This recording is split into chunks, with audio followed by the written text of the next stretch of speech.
In the beginning, the Word already existed. The Word was with God, and the Word was God. From the very beginning, the Word was with God. Through him God made all things. Not one thing in all creation was made without him. The Word was the source of life, and this life brought light to people. The light shines in the darkness, and the darkness has never put it out.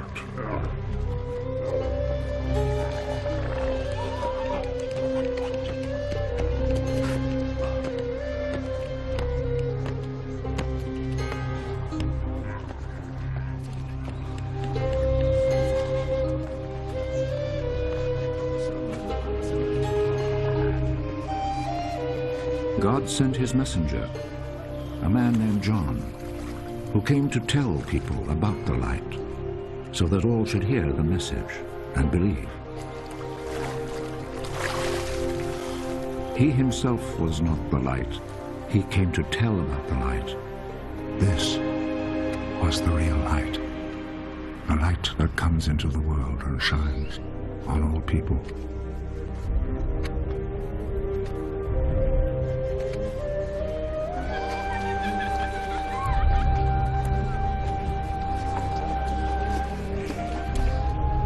Was in the world, and though God made the world through him, yet the world did not recognize him.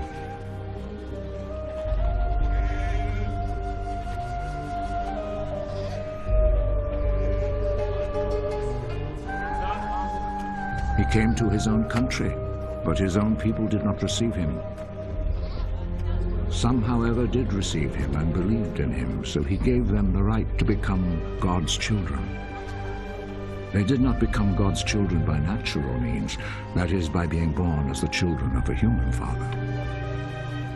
God himself was their father.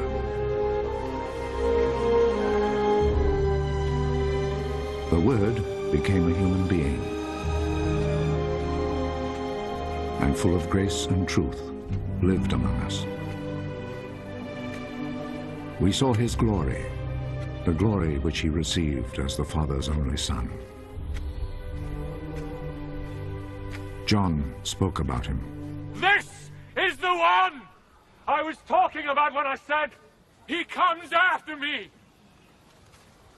But he is greater than I am, because he existed before I was born. Out of the fullness of his grace, he has blessed us all, giving us one blessing after another. God gave the law through Moses, but grace and truth came through Jesus Christ. No one has ever seen God. The only Son, who is the same as God and is at the Father's side, he has made him known. The Jewish authorities in Jerusalem sent some priests and Levites to John. Who are you? John did not refuse to answer, but spoke out openly and clearly. I am not the Messiah.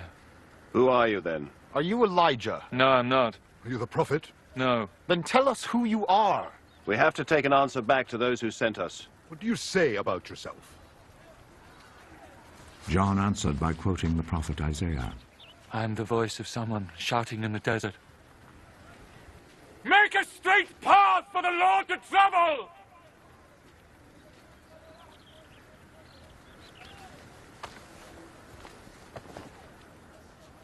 The messengers who had been sent by the Pharisees then asked John, If you're not the Messiah, nor Elijah, nor the prophet, why do you baptize?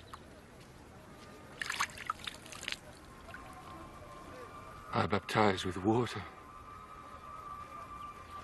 But among you stands the one you do not know.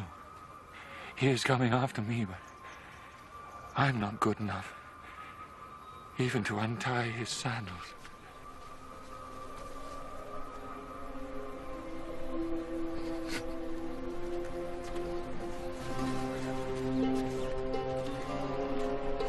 All this happened in Bethany, on the east side of the Jordan River, where John was baptizing.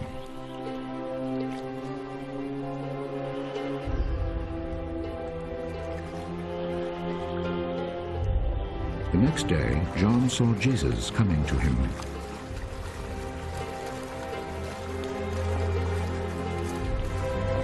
There is the Lamb of God, who takes away the sin of the world.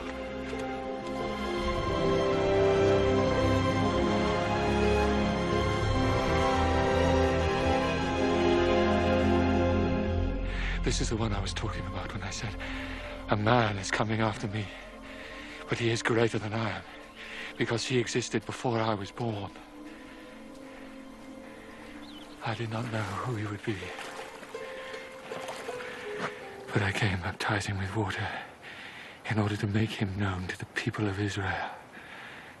And John gave this testimony. I saw the Spirit come down like a dove from heaven and stay on him. I still did not know that he was the one, but God, who sent me to baptize with water, had said to me, you will see the Spirit come down and stay on a man. He is the one who baptizes with the Holy Spirit. I have seen it, and I tell you that he is the Son of God.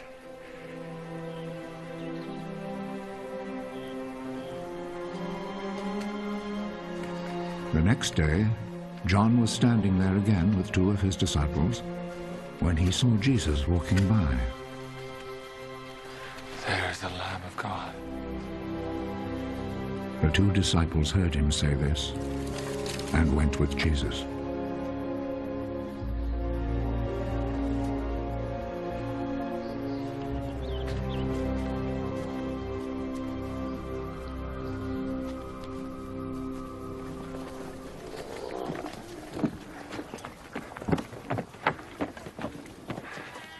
Jesus turned, saw them following him.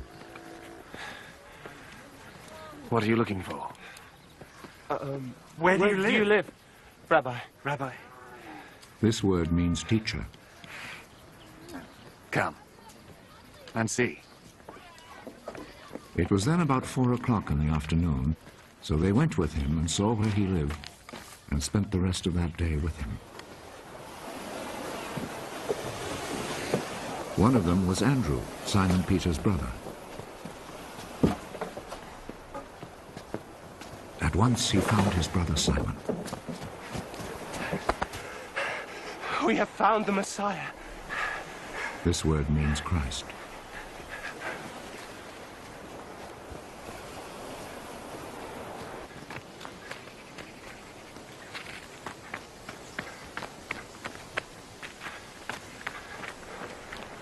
Then he took Simon to Jesus.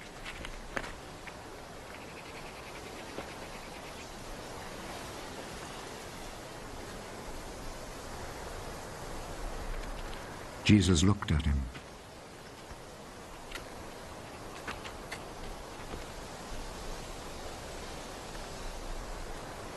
Your name is Simon, son of John. But you will be called Cephas.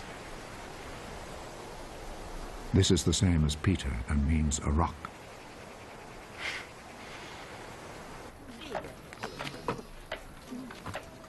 The next day, Jesus decided to go to Galilee.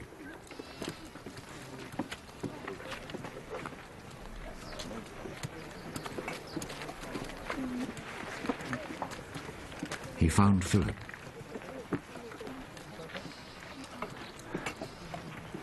And said to him, Come with me. Philip was from Bethsaida, the town where Andrew and Peter lived.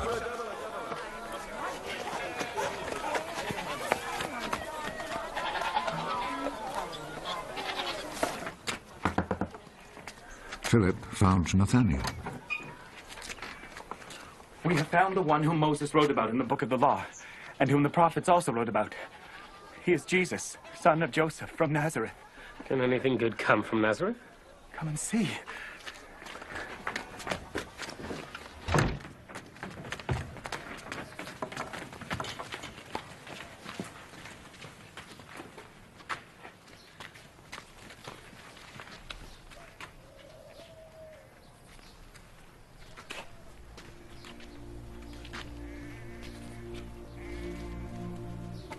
When Jesus saw Nathaniel coming to him, he said about him, "Here is a real Israelite."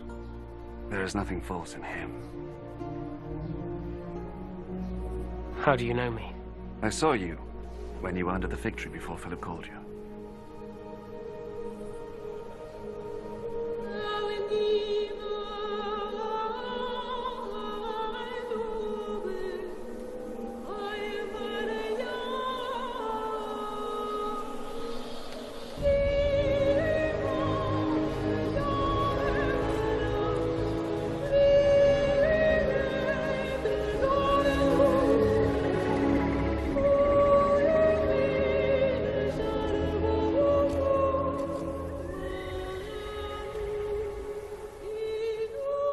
Teacher, you are the Son of God. You are the King of Israel. Do you believe just because I told you I saw you when you were under the fig tree? You will see much greater things than this. I am telling you the truth. You will see heaven open, and God's angels going up and coming down on the Son of Man.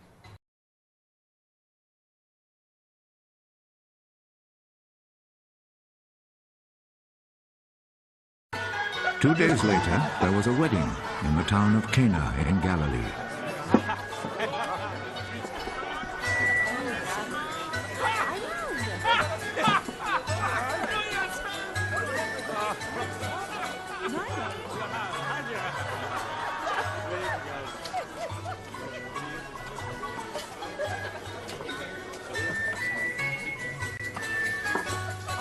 Jesus' mother was there.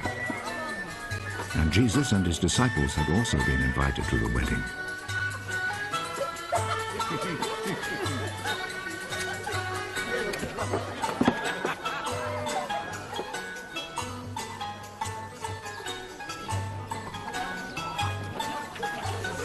When the wine had given out, Jesus' mother said to him, "They are out of wine." Madam, what do you have to do with this? My time has not yet come.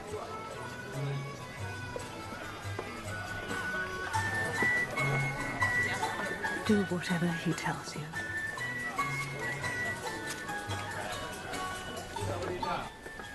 The Jews have rules about ritual washing, and for this purpose 6 stone water jars were there, each one large enough to hold between 20 and 30 gallons. Fill these jars with water.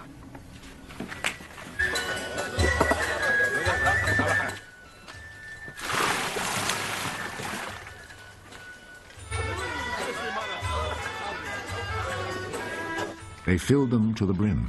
Now draw some water out and take it to the man in charge of the feast.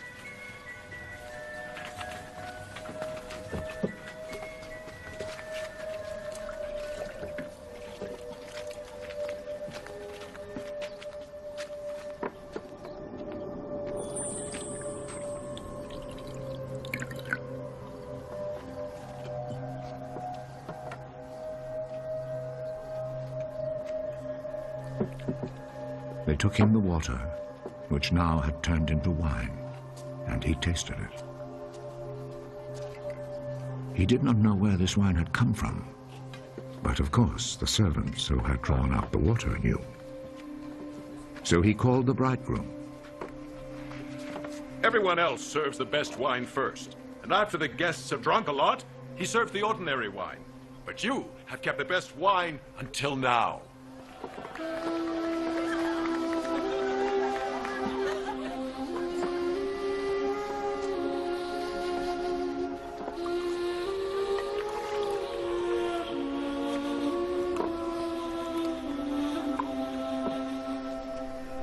Jesus performed this first miracle in Cana in Galilee. There he revealed his glory, and his disciples believed in him. After this, Jesus and his mother, brothers, and disciples went to Capernaum and stayed there a few days.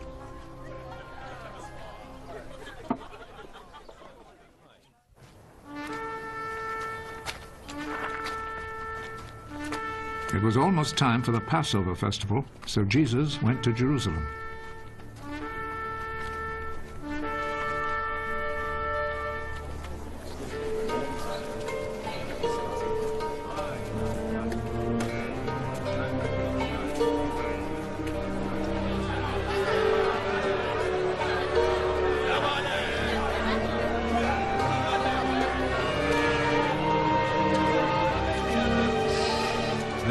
the temple, he found people selling cattle, sheep, and pigeons, and also the money changers sitting at their tables.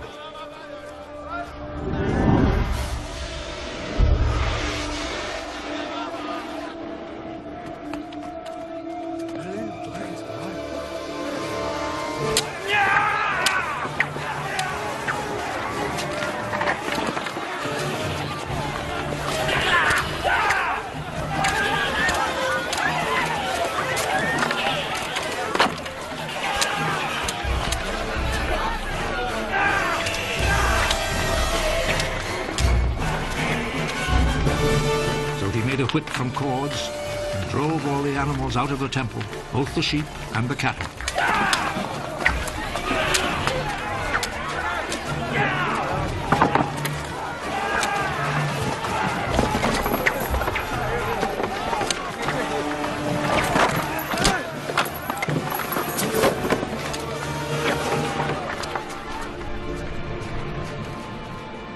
He overturned the tables of the money changers and scattered their coins. And he ordered those who sold pigeons, take them out of here!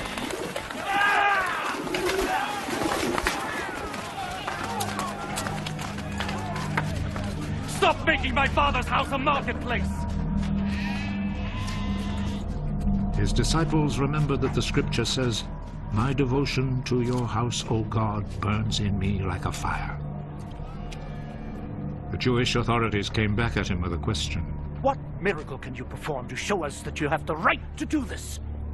Tear down this temple, and in 3 days I will build it again. Are you going to build it again in 3 days? It has taken 46 years to build this temple. But the temple Jesus was speaking about was his body.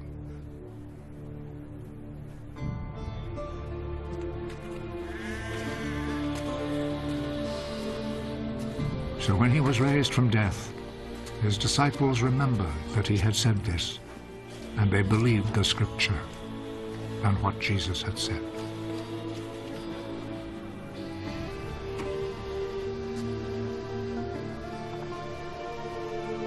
While Jesus was in Jerusalem during the Passover festival, many believed in him as they saw the miracles he performed. But Jesus did not trust himself to them because he knew them all. There was no need for anyone to tell him about them, because he himself knew what was in their hearts. There was a Jewish leader named Nicodemus, who belonged to the party of the Pharisees. One night, he went to Jesus. Rabbi, we know that you are a teacher sent by God. No one could perform the miracles you are doing unless God were with him. I am telling you the truth. No one can see the kingdom of God without being born again. How can a grown man be born again? He certainly cannot enter his mother's womb and be born a second time. I am telling you the truth. No one can enter the kingdom of God without being born of water and the Spirit. A person is born physically of human parents, but is born spiritually of the Spirit.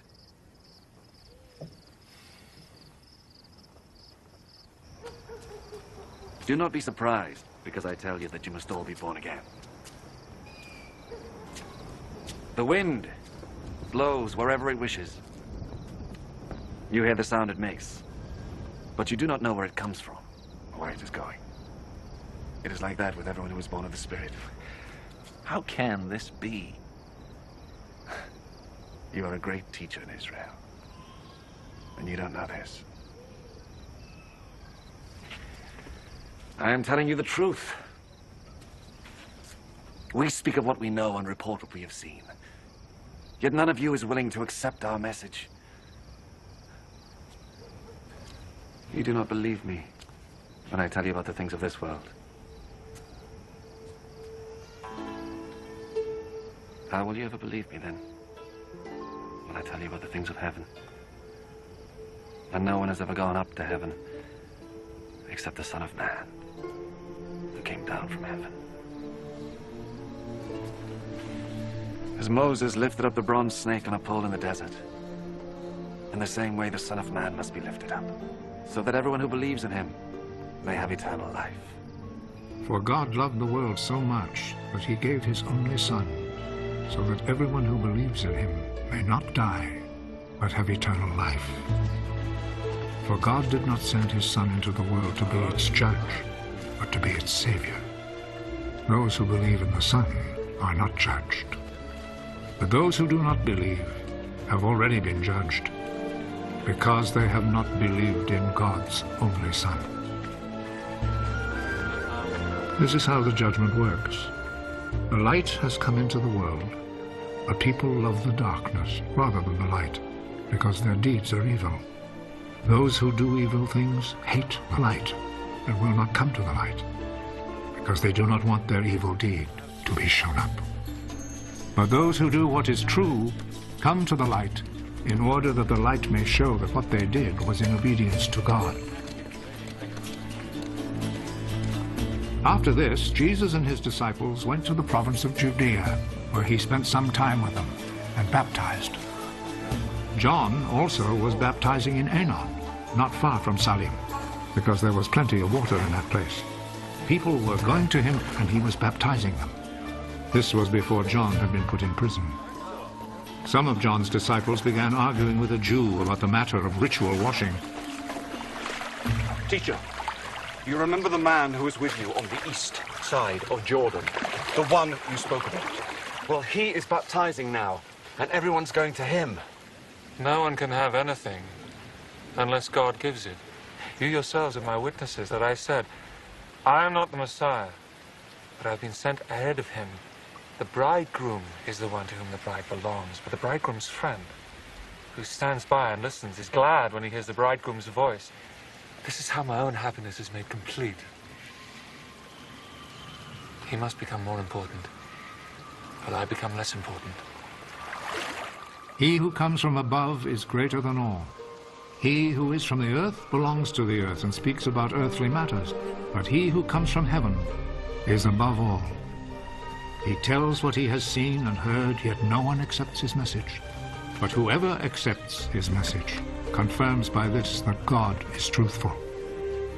The one whom God has sent speaks God's words, because God gives him the fullness of his Spirit. The Father loves his Son and has put everything in his power.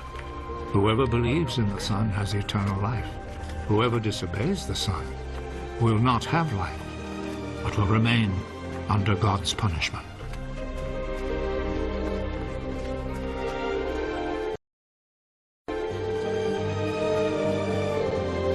The Pharisees heard that Jesus was winning and baptizing more disciples than John.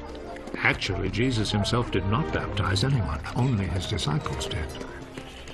So when Jesus heard what was being said, he left Judea and went back to Galilee. On his way there, he had to go through Samaria. In Samaria, he came to a town named Sychar, which was not far from the field that Jacob had given to his son Joseph. Jacob's well was there, and Jesus, tired out by the trip, sat down by the well. It was about noon.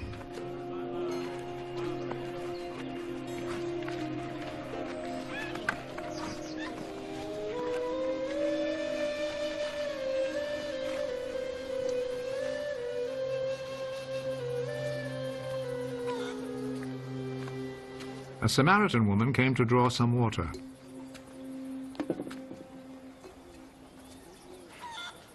Give me a drink of water. His disciples had gone into town to buy food.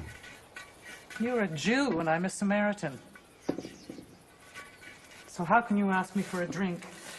Jews will not use the same cups and bowls that Samaritans use. If you only knew what God gives, and who it is that is asking you for a drink, you would ask him. And he would give you a life-giving water. Sir, you don't have a bucket and the well is deep. Where would you get that life-giving water? It was our ancestor Jacob who gave us this well. He and his children and his flocks all drank from it. You don't claim to be greater than Jacob, do you? Those who drink this water will get thirsty again. But those who drink the water that I will give them will never be thirsty again. The water that I will give them will become in them a spring, which will provide them with life-giving water and give them eternal life. Sir, give me that water. Then I will never be thirsty again, nor will I have to come here to draw water. Go and call your husband and come back. I don't have a husband. You are right when you say you don't have a husband. You have been married to 5 men, and the man you live with now is not really your husband. You have told me the truth. I see you are a prophet, sir. My Samaritan ancestors worshipped God on this mountain. But you Jews say that Jerusalem is the place where we should worship God. Believe me, woman.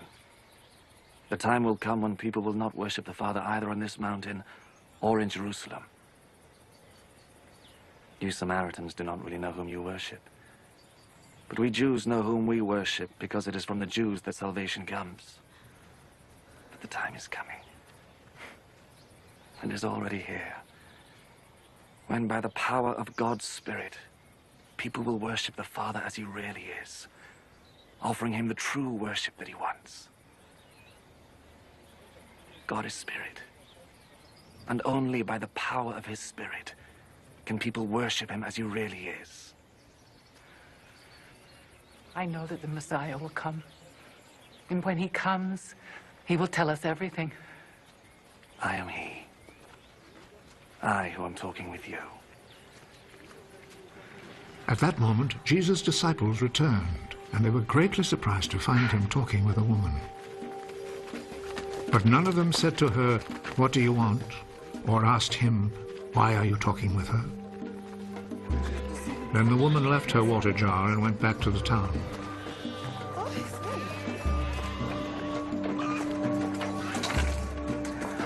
Come and see the man who told me everything I've ever done. Could he be the Messiah? So they left the town and went to Jesus. In the meantime, the disciples were begging Jesus, "Teacher, have something to eat." But he answered, I have food to eat that you know nothing about. So the disciples started asking among themselves, could somebody have brought him food? My food is to obey the will of the one who sent me, and to finish the work he gave me to do. You have a saying, 4 more months and then the harvest. But I tell you, take a good look at the fields. The crops are now ripe and ready to be harvested. The one who reaps the harvest is being paid and gathers the crops for eternal life. So the one who plants and the one who reaps will be glad together. For the saying is true. Someone plants, someone else reaps.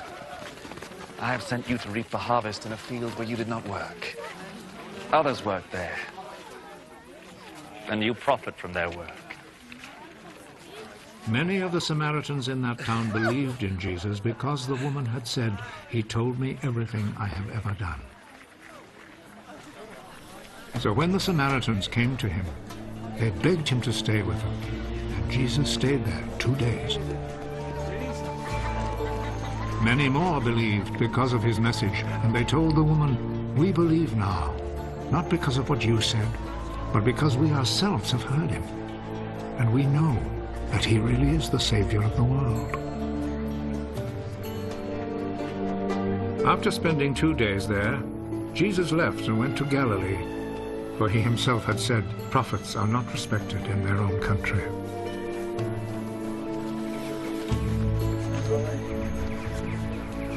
When he arrived in Galilee, the people there welcomed him, because they had gone to the Passover festival in Jerusalem and had seen everything that he had done during the festival.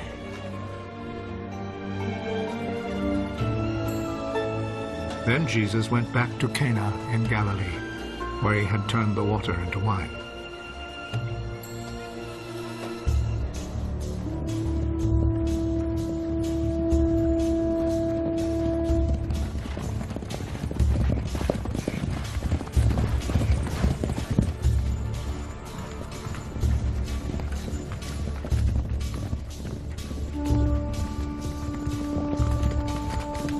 A government official was there whose son was sick in Capernaum.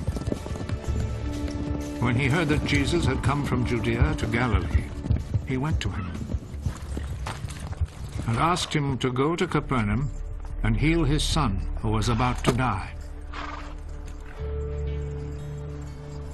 None of you will ever believe Unless you see miracles and wonders. Sir, come with me.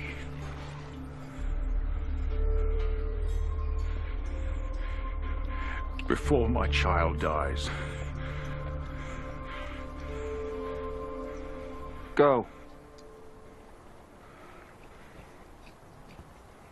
Your son will live.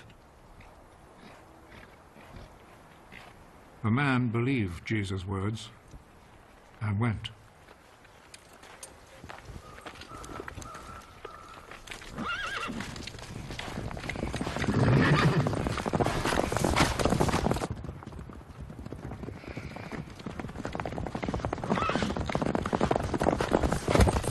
On his way home, his servants met him with the news.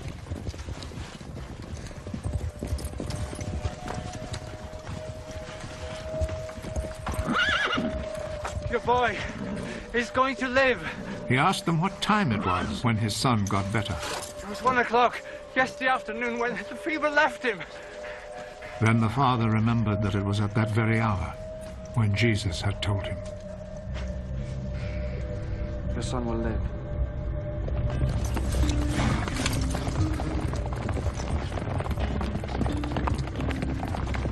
So he and all his family believed.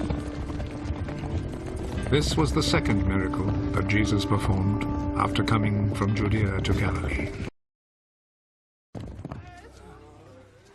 After this, Jesus went to Jerusalem for a religious festival.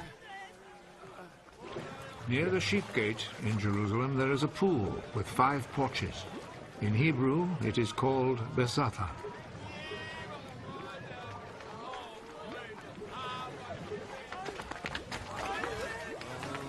A large crowd of sick people were lying on the porches.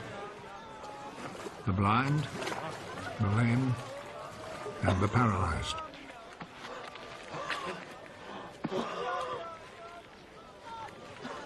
A man was there who had been sick for 38 years.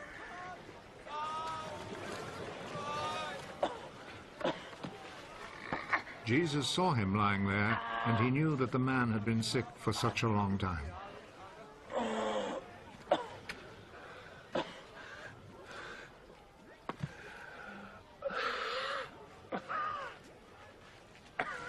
Do you want to get well? Sir, I don't have anyone here to put me in the pool when the water is stirred up. While I'm trying to get in, somebody else gets there first.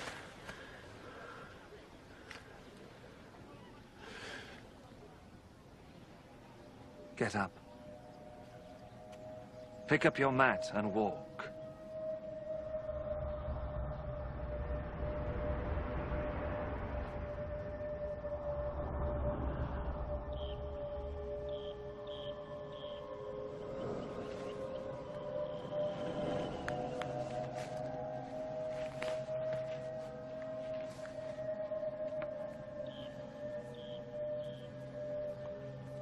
Immediately, the man got well.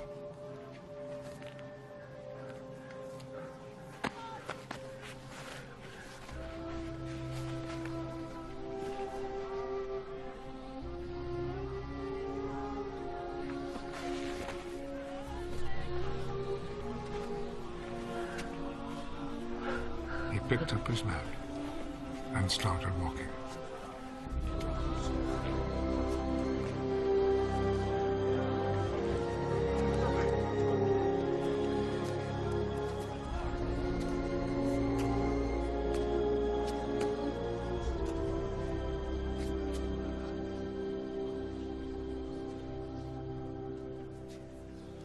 The day this happened was a Sabbath, so the Jewish authorities told the man who had been healed, "This is a Sabbath, and it is against our law for you to carry your mat."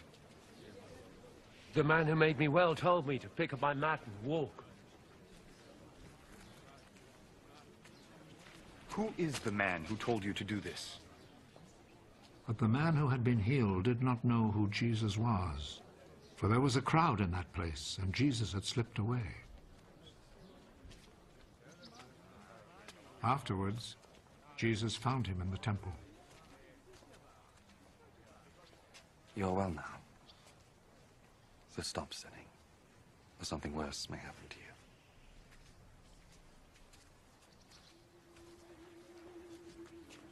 Then the man left and told the Jewish authorities that it was Jesus who had healed him.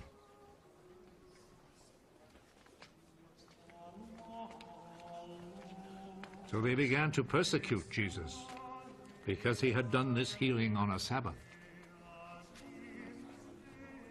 Jesus answered them, My Father is always working. And I too must work. This saying made the Jewish authorities all the more determined to kill him. Not only had he broken the Sabbath law, but he had said that God was his own Father, and in this way had made himself equal with God. So Jesus answered them, I tell you the truth. The Son can do nothing on his own. He does only what he sees his Father doing. What the Father does, the Son also does. For the Father loves the Son and shows him all that he himself is doing. He will show him even greater things to do than this, and you will all be amazed. Just as the Father raises the dead and gives them life, in the same way the Son gives life to those he wants to. Nor does the Father himself judge anyone. He has given his Son the full right to judge, so that all will honor the Son in the same way as they honor the Father. Whoever does not honor the Son does not honor the Father who sent him. I am telling you the truth. Those who hear my words and believe in him who sent me have eternal life. They will not be judged, but have already passed from death to life. I am telling you the truth. The time is coming. The time has already come when the dead will hear the voice of the Son of God. And those who hear it will come to life. Just as the Father is himself the source of life. In the same way, he has made his Son to be the source of life. And he has given the Son the right to judge because he is the Son of Man. Do not be surprised at this. The time is coming when all the dead will hear his voice and come out of their graves. Those who have done good will rise and live. And those who have done evil will rise and be condemned. I can do nothing on my own authority. I judge only as God tells me, so my judgment is right. Because I am not trying to do what I want, but only what he who sent me wants. If I testify on my own behalf, what I say is not to be accepted as real proof. But there is someone else who testifies on my behalf. And I know that what he says about me is true. John is the one to whom you sent your messengers. And he spoke on behalf of the truth. It is not that I must have a human witness. I say this only in order that you may be saved. John was like a lamp, burning and shining. And you were willing for a while to enjoy his light. But I have a witness on my behalf, which is even greater than the witness that John gave. What I do, that is the deeds my Father gave me to do. These speak on my behalf and show that the Father has sent me. And the Father who sent me also testifies on my behalf. You have never heard his voice or seen his face. And you do not keep his message in your hearts, for you do not believe in the one whom he sent. You study the scriptures because you think that in them you will find eternal life. And these very scriptures speak about me, yet you are not willing to come to me in order to have life. I am not looking for human praise, but I know what kind of people you are. And I know that you have no love for God in your hearts. I have come with my Father's authority, but you have not received me. When, however, someone comes with his own authority, you will receive him. You like to receive praise from one another, but you do not try to win praise from the one who alone is God. How then can you believe me? Do not think, however, that I am the one who will accuse you to my Father. Moses, in whom you have put your hope, is the very one who will accuse you. If you had really believed Moses, you would have believed me, because he wrote about me. But since you do not believe what he wrote, how can you believe what I say?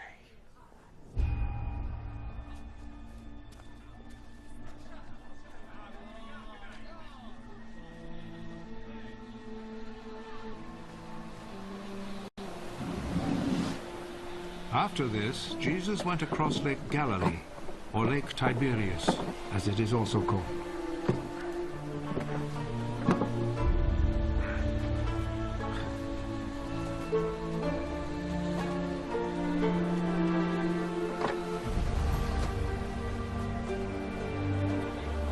A large crowd followed him because they had seen his miracles of healing the sick.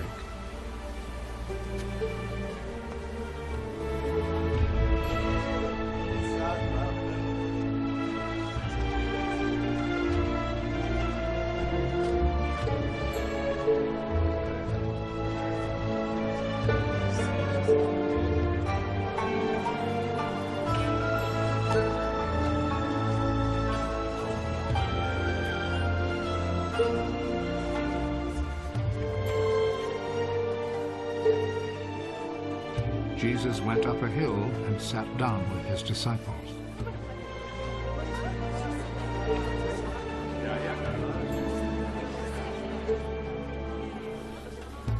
The time for the Passover festival was near. Jesus looked around and saw that a large crowd was coming to him.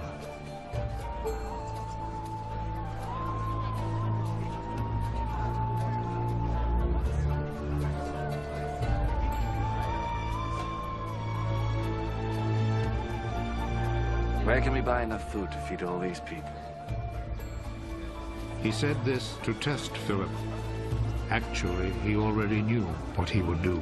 For everyone to have even a little, it would take more than 200 silver coins to buy enough bread.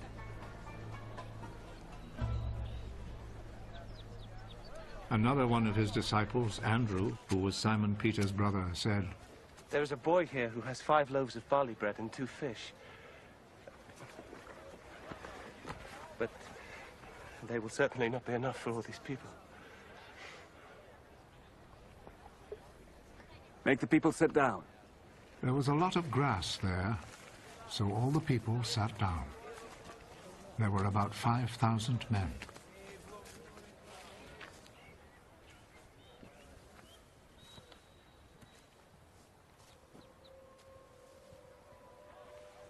Jesus took the bread, gave thanks to God,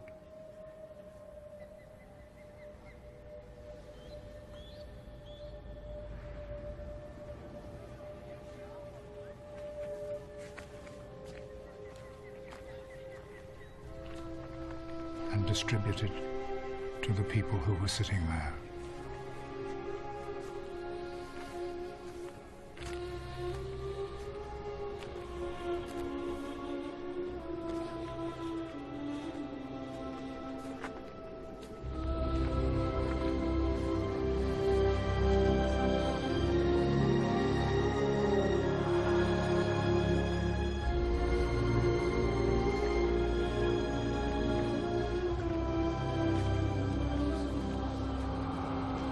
He did the same with the fish.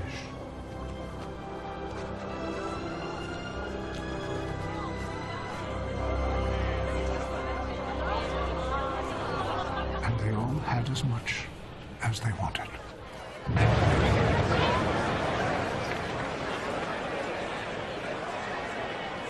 When they were all full, he said to his disciples, Gather the pieces left over. Let us not waste a bit. So they gathered them all and filled 12 baskets with the pieces left over from the 5 barley loaves which the people had eaten. Seeing this miracle that Jesus had performed, the people there said, "Surely this is the prophet who was to come into the world." Jesus knew that they were about to come and seize him in order to make him king by force, so he went off again to the hills by himself.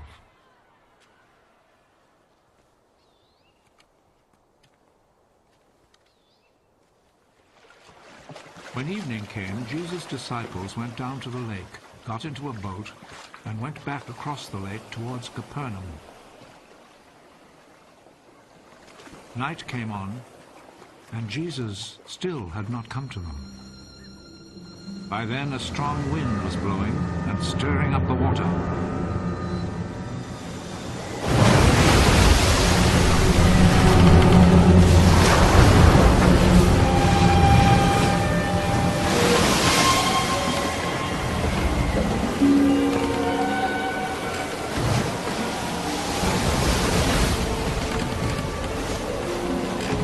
disciples had rowed about 3 or 4 miles when they saw Jesus walking on the water.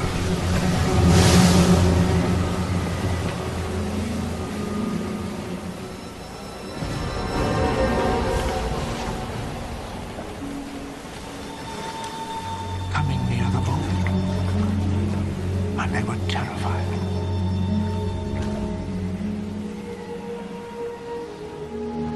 Don't be afraid. It is I.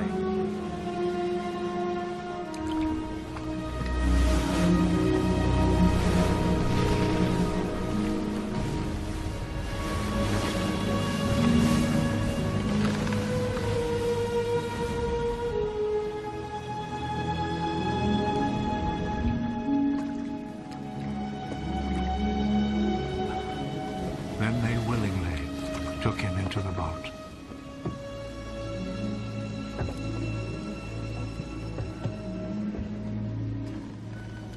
And immediately the boat reached land at the place they were heading for. Next day, the crowd which had stayed on the other side of the lake realized that there had only been one boat there. They knew that Jesus had not gone in it with his disciples, but that they had left without him. Other boats, which were from Tiberias, came to shore near the place where the crowd had eaten the bread after the Lord had given thanks. When the crowd saw that Jesus was not there, nor his disciples, they got into those boats and went to Capernaum, looking for him.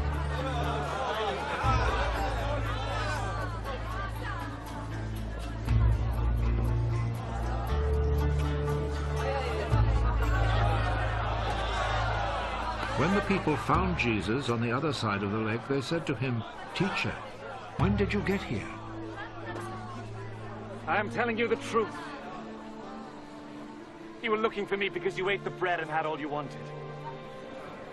Not because you understood my miracles. Do not work for food that spoils. Instead, work for the food that lasts for eternal life. This is the food which the Son of Man will give you, because God the Father has put his mark of approval on him. What can we do in order to do what God wants us to do? What God wants you to do is to believe in the one he sent. What miracle will you perform so that we may see it and believe you? What will you do? Our ancestors ate manna in the desert, just as Scripture says. He gave them bread from heaven to eat. I am telling you the truth. What Moses gave you is not the bread from heaven. It is my Father who gives you the real bread from heaven.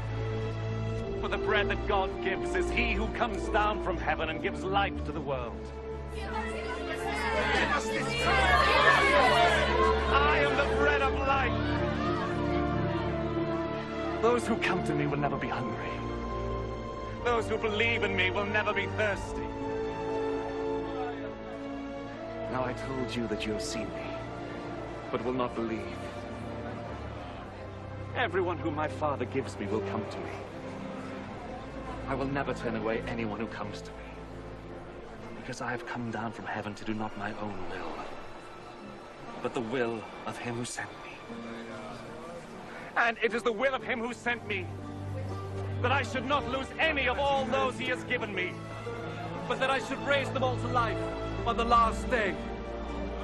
For what my Father wants is that all who see the Son and believe in him should have eternal life.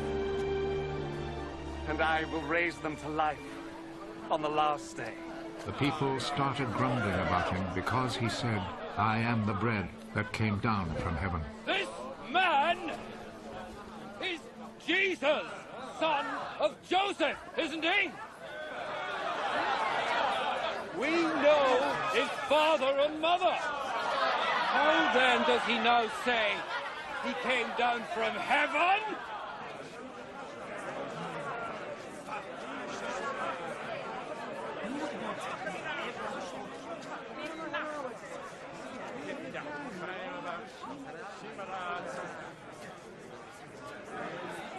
Stop grumbling among yourselves!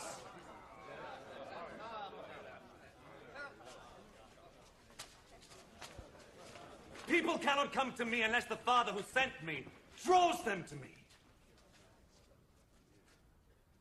And I will raise them to life on the last day.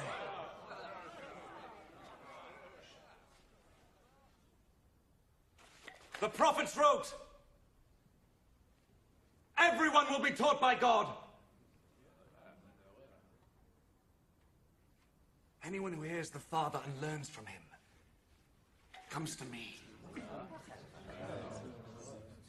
This does not mean that anyone has seen the Father. He who is from God is the only one who has seen the Father. I am telling you the truth. He who believes has eternal life. I am the bread of life.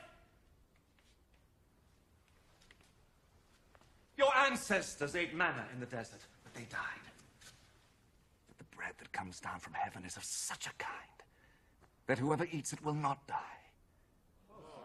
I am the living bread that came down from heaven. If you eat this bread, you will live forever. The bread that I will give you is my flesh, which I give so that the world may live. This started an angry argument among them. How can this man give us his flesh to eat? I am telling you the truth. If you do not eat the flesh of the Son of Man and drink his blood, you will not have life in yourselves. Those who eat my flesh and drink my blood have eternal life, and I will raise them to life on the last day. For my flesh is the real food, my blood is the real drink. Those who eat my flesh and drink my blood live in me, and I live in them. The living Father sent me, and because of him I live also. In the same way, whoever eats me will live because of me. This, then, is the bread that came down from heaven. It is not like the bread that your ancestors ate but then later died. Those who eat this bread will live forever. Jesus said this as he taught in the synagogue in Capernaum. Many of his followers heard this and said, "This teaching is too hard. Who can listen to it?" Without being told, Jesus knew that they were grumbling about this. Does this make you want to give up? Suppose, then, that you should see the Son of Man go back up to the place where he was before. What gives life is God's Spirit. Human power is of no use at all. The words I have spoken to you bring God's life-giving Spirit. Yet some of you do not believe. Jesus knew from the very beginning who were the ones that would not believe and which one would betray him. This is the very reason I told you that no people can come to me unless the Father makes it possible for them to do so. Because of this, many of Jesus' followers turned back and would not go with him anymore.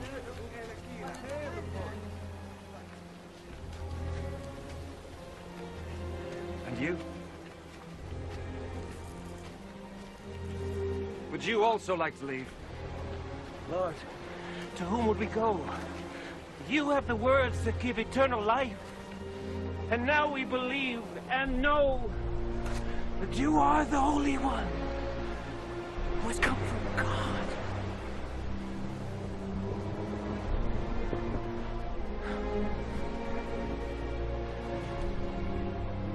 I chose the 12 of you, didn't I? Yet one of you is a devil.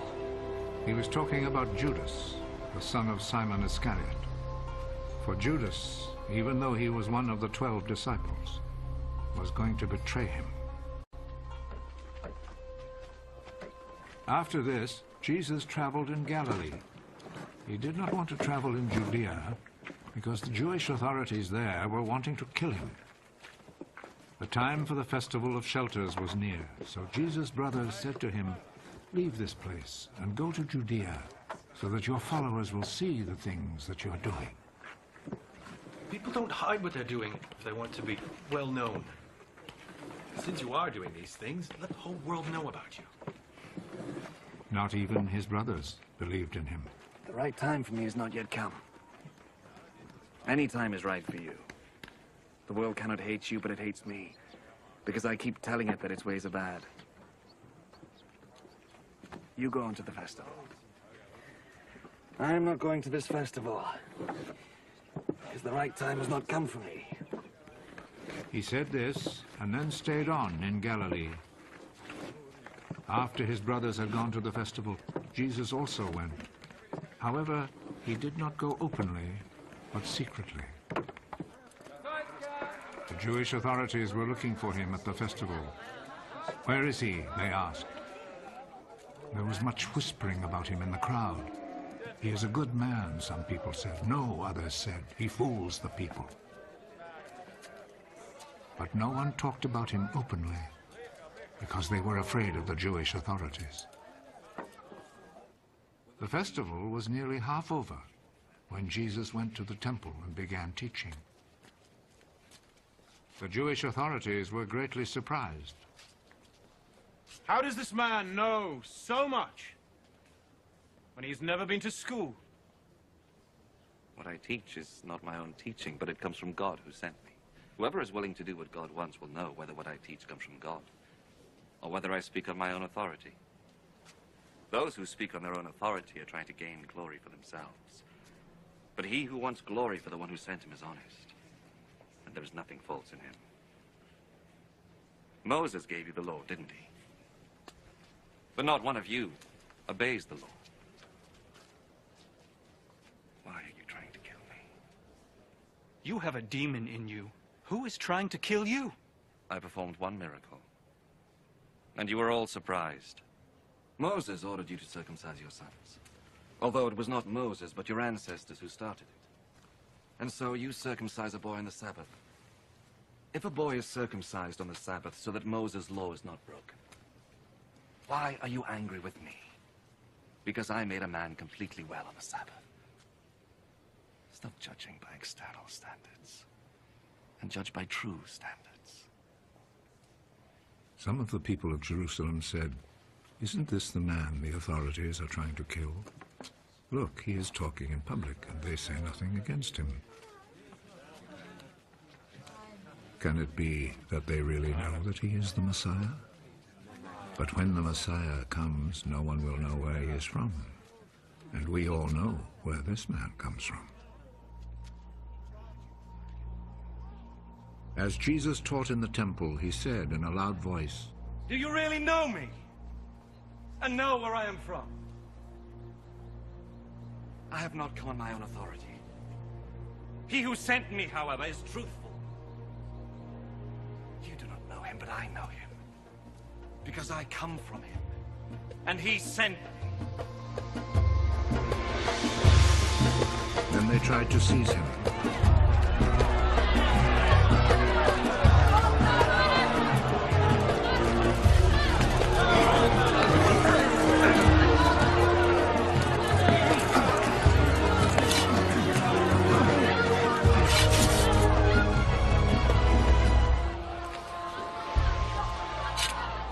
But no one laid a hand on him, because his hour had not yet come.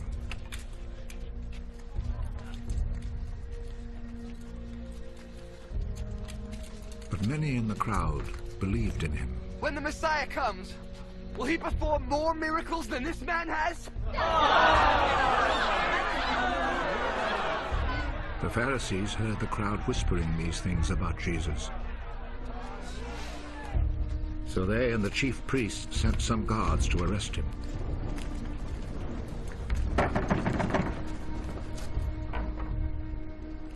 I shall be with you a little while longer. And then I shall go away to him who sent me. You will look for me, but you will not find me. Because you cannot go where I will be. The Jewish authorities said among themselves, "Where is he about to go so that we shall not find him?" Will he go to the Greek cities where our people live and teach the Greeks? He says that we will look for him but will not find him, and that we cannot go where he will be. What does he mean? On the last and most important day of the festival, Jesus stood up and said in a loud voice, Whoever is thirsty should come to me, and whoever believes in me should drink. As the scripture says, streams of life-giving water will pour out from his side. Jesus said this about the Spirit, which those who believed in him were going to receive. At that time, the Spirit had not yet been given, because Jesus had not been raised to glory. Some of the people in the crowd heard him say this. This man is really the prophet! The Messiah will not come from Galilee! The scripture says that the Messiah will be a descendant of King David and will be born in Bethlehem, the town where David lived. So there was a division in the crowd because of Jesus. Some wanted to seize him, but no one laid a hand on him. When the guards went back, the chief priests and Pharisees asked them, Why did you not bring him? Nobody has ever talked the way this man does. Did he fool you, too? Have you ever known one of the authorities or one Pharisee to believe in him? This crowd does not know the law of Moses.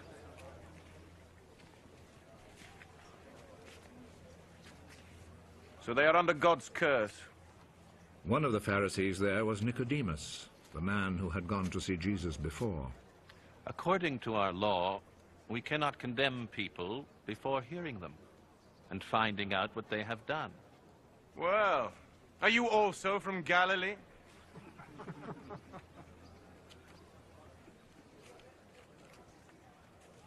Study the scriptures, and you will learn that no prophet ever comes from Galilee.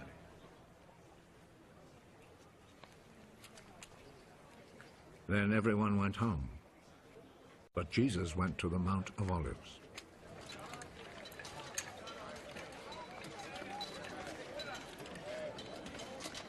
Early the next morning, he went back to the temple. All the people gathered round him, and he sat down and began to teach them. The teachers of the law and the Pharisees brought in a woman who had been caught committing adultery, and they made her stand before them all. Teacher!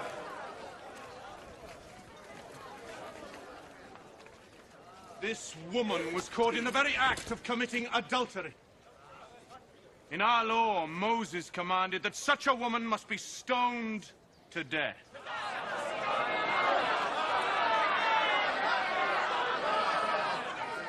Now, what do you say?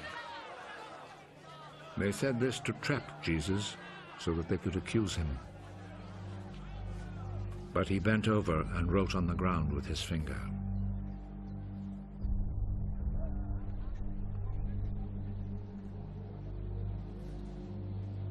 As they stood there asking him questions, he straightened up.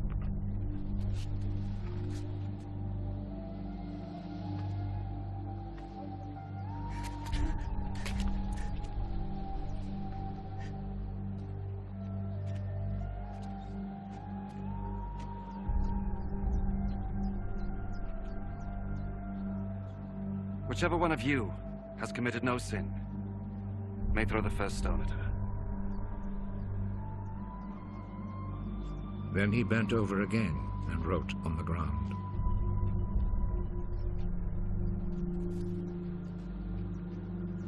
When they heard this, they all left, one by one, the older ones first.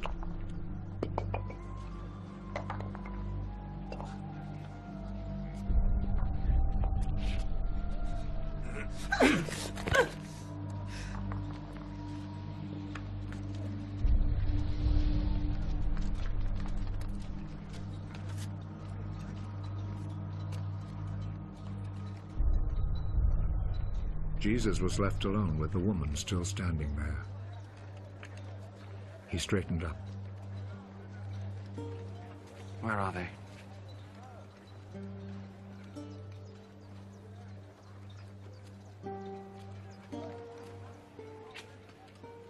Is there no one left to condemn you? No one, sir. Well then, I do not condemn you either. Go. But do not sin again.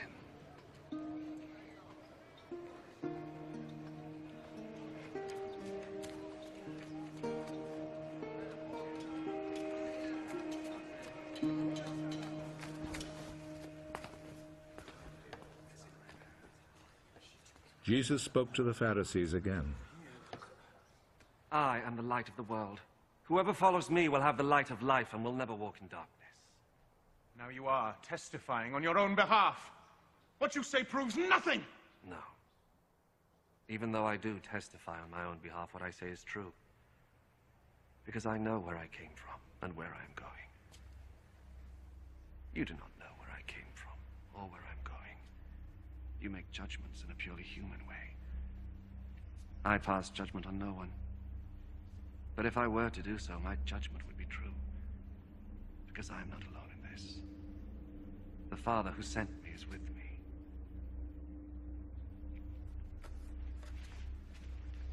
It is written in your law that when two witnesses agree, what they say is true. I testify on my own behalf, and the Father who sent me also testifies on my behalf. Where is your father? You know neither me nor my Father. If you knew me, you would know my Father also. Jesus said all this as he taught in the temple, in the room where the offering boxes were placed. And no one arrested him, because his hour had not come. I will go away, you will look for me. But you will die in your sins. You cannot go where I am going. He says that we cannot go where he is going. Does this mean that he will kill himself? You belong to this world here below, but I come from above. You are from this world, but I am not from this world. That is why I told you that you will die in your sins. And you will die in your sins if you do not believe that I am who I am. Who are you? What I have told you from the very beginning. I have much to say about you, much to condemn you for. The one who sent me, however, is truthful. And I tell the world only what I have heard from him.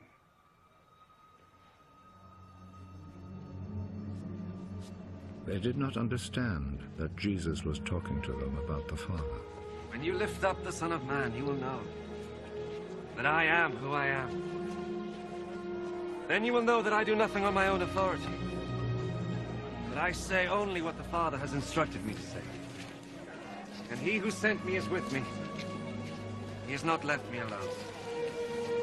Because I always do what pleases him. Many who heard Jesus say these things believed in him. If you obey my teaching, you are really my disciples. You will know the truth, and the truth will set you free. We are the descendants of Abraham, and we have never been anybody's slaves. What do you mean, then, by saying you will be free? I am telling you the truth. Everyone who sins is a slave of sin. A slave does not belong to a family permanently, but a son belongs there forever. If the Son sets you free, then you will be really free. I know you are Abraham's descendants, yet you are trying to kill me because you will not accept my teaching. I talk about what my father has shown me. But you do what your father has told you. My father is Abraham. If you really were Abraham's children, you would do the same things that he did. All I have ever done is to tell you the truth I heard from God, yet you are trying to kill me. Abraham did nothing like this. You were doing what your father did. God himself is the only father we have, and we are his true children. If God really were your father, you would love me, because I came from God, and now I am here. I did not come on my own authority, but he sent me. Why do you not understand what I say? It is because you cannot bear to listen to my message. You are the children of your father, the devil, and you want to follow your father's desires.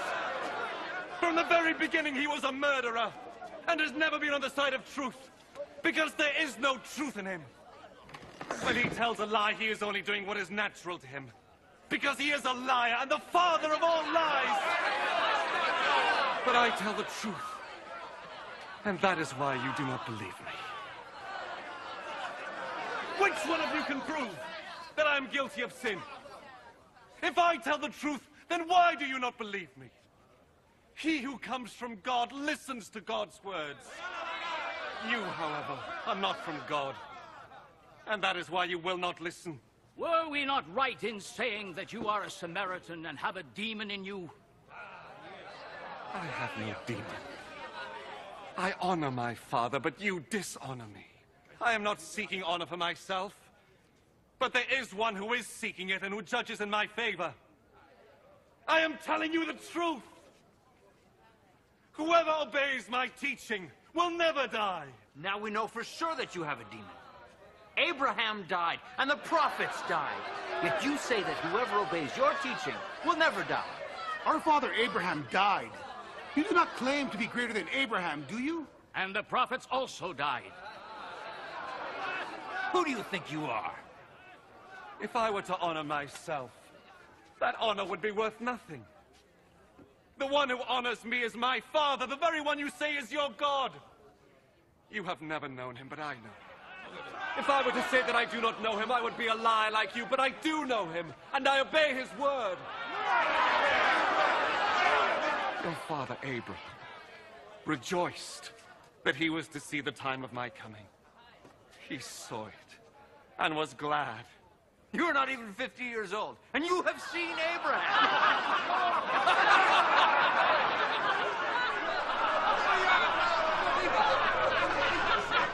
I am telling you the truth.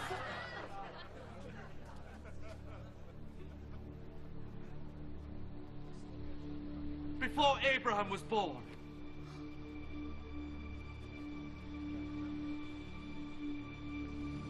I am. Then they picked up stones to throw at him.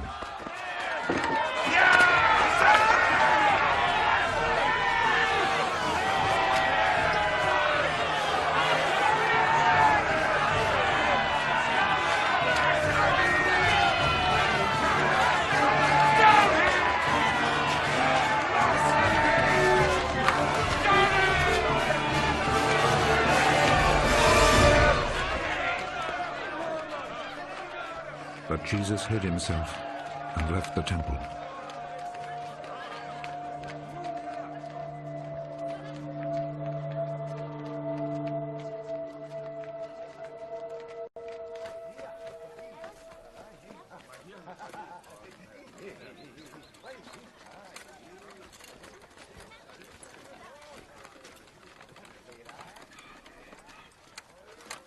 As Jesus was walking along, he saw a man who had been born blind. Teacher, whose sin caused him to be born blind? Was it his own, or his parents' sin? His blindness has nothing to do with his sins or his parents' sins. He is blind so that God's power might be seen at work in him. As long as it is day, he must keep on doing the work of him who sent me. Night is coming, when no one can work. While I am in the world, I am the light for the world.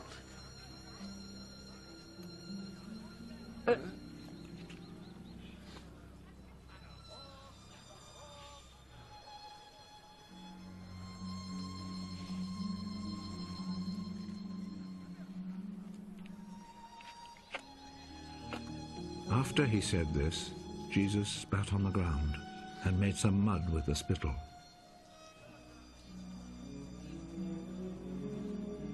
He rubbed the mud on the man's eyes.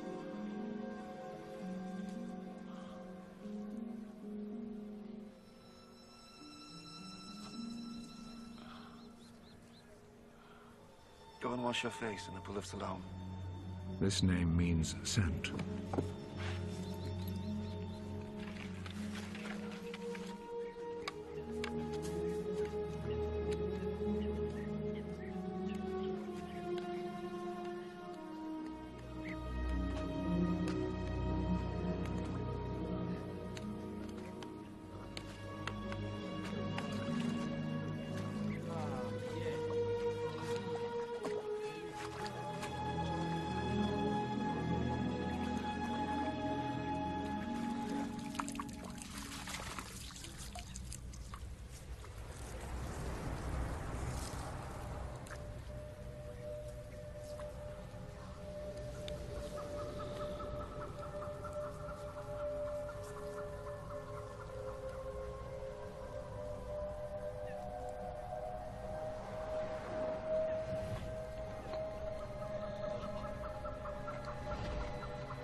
So the man went, washed his face, and came back, seeing.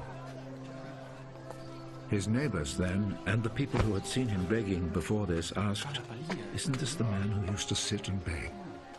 He's the one. No, he isn't. He just looks like him. I am the man. How is it that you can now see? The man called Jesus made some mud, rubbed it on my eyes, and told me to go to Siloam and wash my face. So I went. And as soon as I washed, I could see. Where is he? I don't know. Then they took to the Pharisees the man who had been blind. The day that Jesus made the mud and cured him of his blindness was a Sabbath.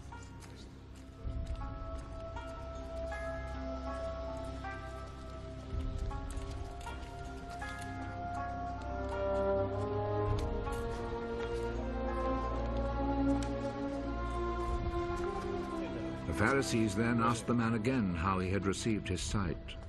He put some mud on my eyes. I washed my face, and now I can see. The man who did this cannot be from God, for he does not obey the Sabbath law. How could a man who is a sinner perform such miracles as these? And there was division among them. You say he cured you of your blindness. Well, what do you say about him? He is a prophet. The Jewish authorities, however, were not willing to believe that he had been blind and could now see, until they called his parents. Is this your son? You say that he was born blind. How is it then that he can now see? We know that he is our son, and we know that he was born blind. But we don't know how it is that he is now able to see, nor do we know who cured him of his blindness. Ask him.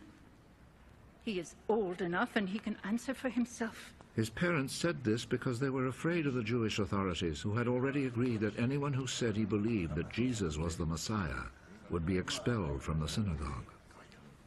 That is why his parents said, "He is old enough, ask him." A second time, they called back the man who had been born blind. Promise before God that you will tell the truth. We know that this man who cured you is a sinner. I do not know if he is a sinner or not. One thing I do know. I was blind, and now I see.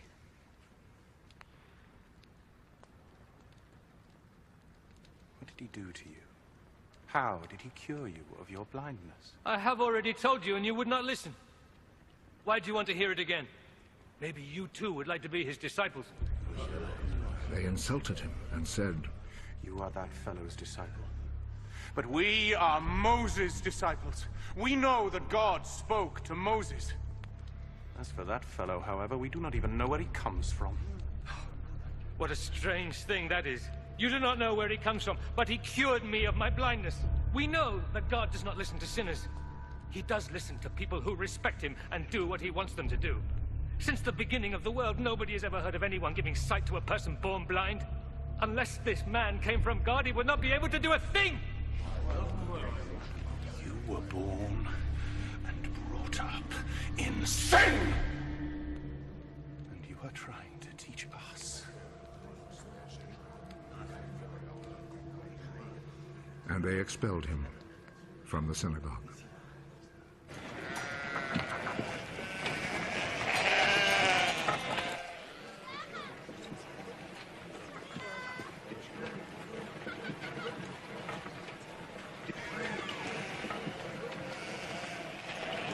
When Jesus heard what had happened, he found the man. Do you believe in the Son of Man? Tell me who he is, sir, so that I can believe in him. You have already seen him. He is the one who is talking with you now.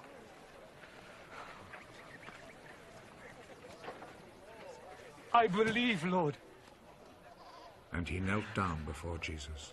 I came to this world to judge, so that the blind should see, and those who see should become blind. Some Pharisees who were there with him heard him say this and asked him, "Surely you don't mean that we are blind too?"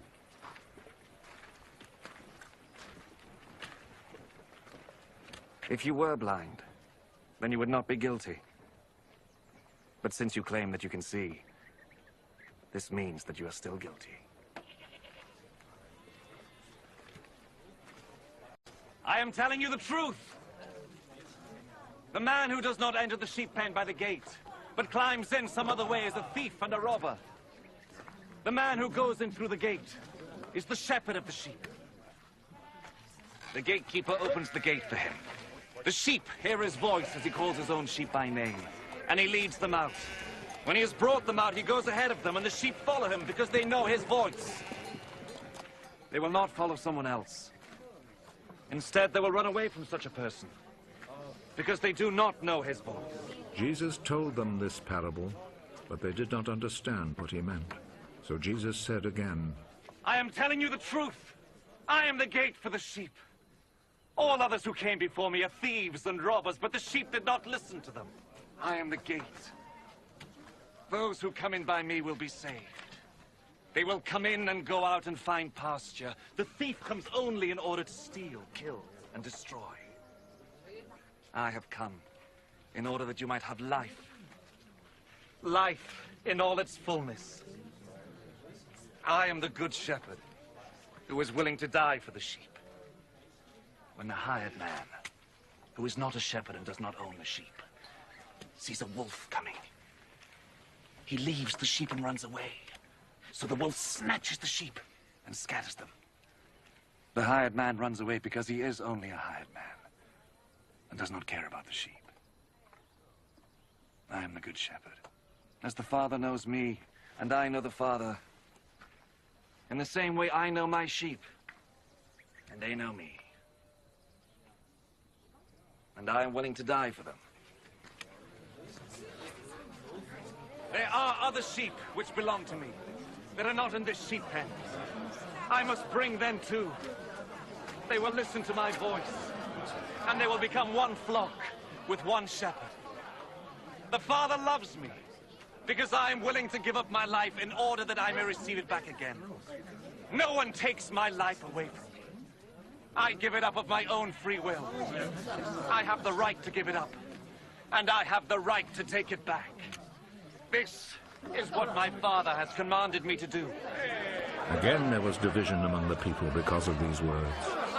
He has a demon! He's crazy!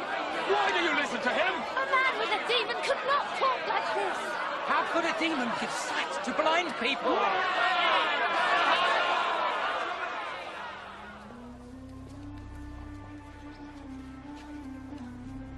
It was winter, and the festival of the dedication of the temple was being celebrated in Jerusalem.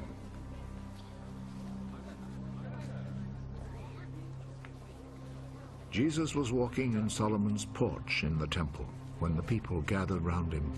How long are you going to keep us in suspense? Tell us the plain truth. Are you the Messiah? I have already told you, but you would not believe me. The deeds I do by my Father's authority speak on my behalf. You will not believe, for you are not my sheep. My sheep listen to my voice. I know them and they follow me. I give them eternal life and they shall never die. No one can snatch them away from me. What my Father has given me is greater than everything, and no one can snatch them away from the Father's care. The Father and I are one. And the people again picked up stones to throw at him.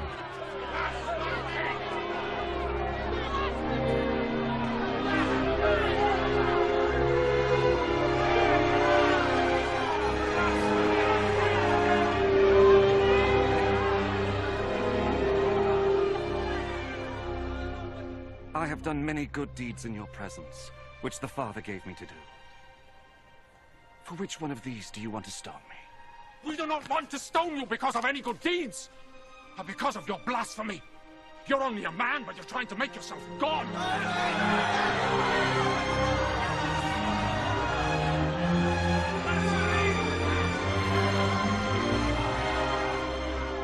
It is written in your own law that God said you are gods. We know that what the Scripture says is true forever. And God called those people gods, the people to whom his message was given. As for me, the Father chose me and sent me into the world. How then can you say that I blaspheme? Because I said that I am the Son of God. Do not believe me then, if I am not doing the things my Father wants me to do. But if I do them, even though you do not believe me, you should at least believe my deeds, in order that you may know, once and for all, that the Father is in me, and that I am in the Father.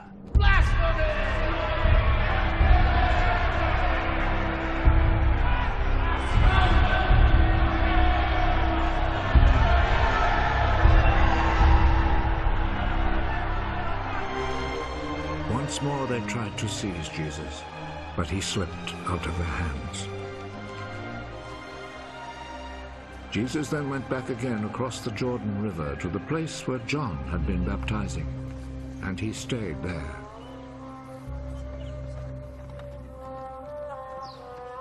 Many people came to him. John performed no miracles, they said, but everything he said about this man was true, and many people there believed in him.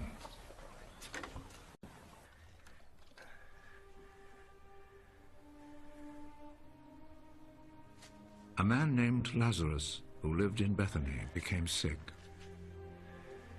Bethany was the town where Mary and her sister Martha lived. This Mary was the one who poured the perfume on the Lord's feet and wiped them with her hair.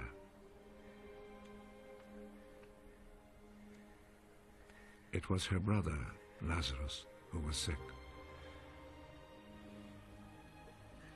The sisters sent Jesus the message,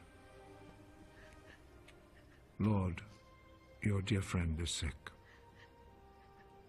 When Jesus heard it, he said, "The final result of this sickness will not be the death of Lazarus. This has happened in order to bring glory to God, and it will be the means by which the Son of God will receive glory." Jesus loved Martha and her sister and Lazarus. Yet when he received the news that Lazarus was sick, he stayed where he was for 2 more days. Then he said to his disciples, "Let us go back to Judea." Teacher, just a short time ago the people there wanted to stone you. And are you planning to go back? A day has 12 hours, doesn't it? So those who walk in broad daylight do not stumble, for they see the light of this world. But if they walk during the night, they stumble, because they have no light. Our friend Lazarus has fallen asleep, but I will go and wake him up.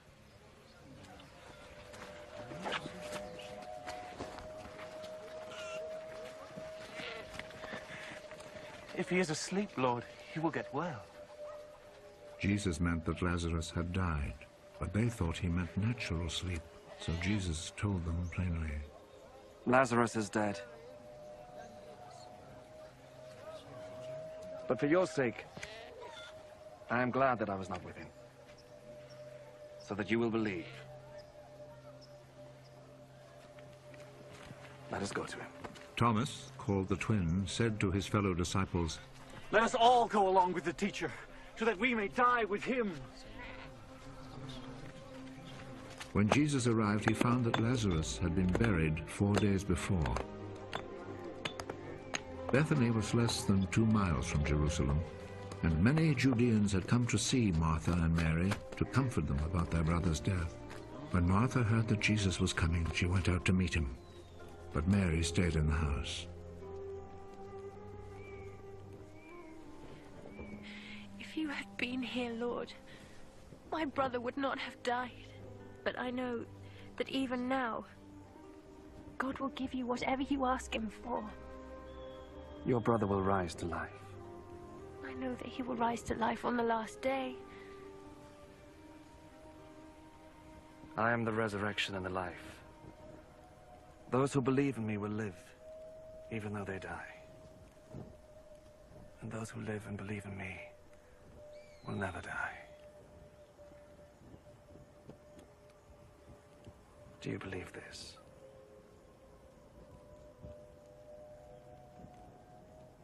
Yes, Lord. I do believe that you are the Messiah, the Son of God, who was to come into the world. After Martha said this, she went back and called her sister Mary privately.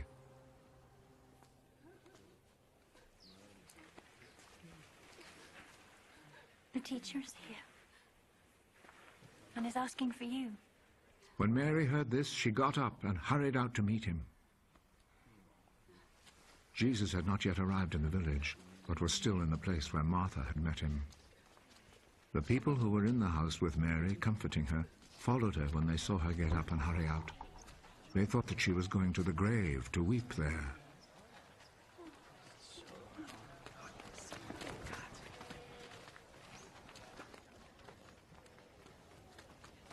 Mary arrived where Jesus was, and as soon as she saw him, she fell at his feet.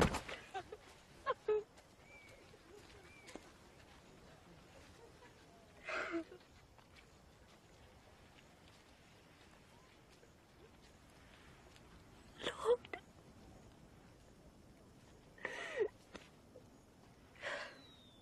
if you had been here, my brother would not have died. Jesus saw her weeping, and he saw how the people with her were weeping also.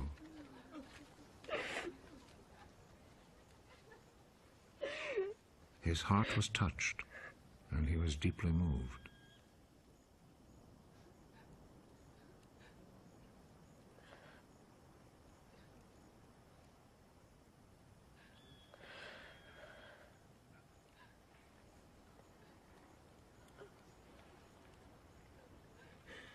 Where have you buried him? Come and see, Lord.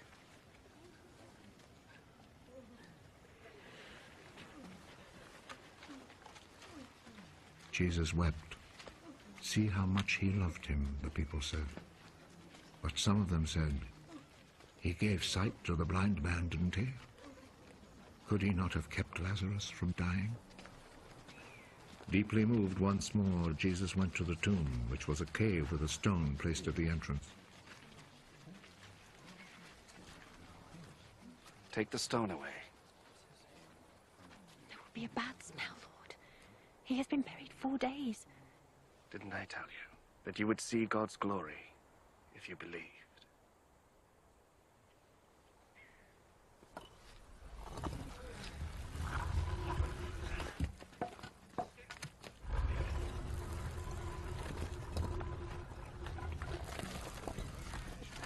They took the stone away.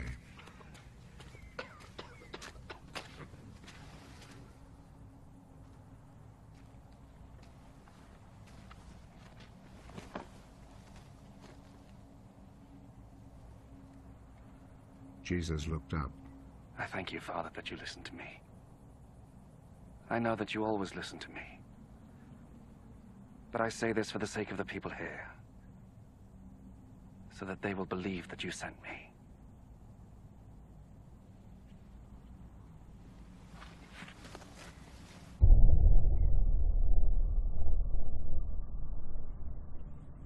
After he had said this, he called out in a loud voice, Lazarus! Come out!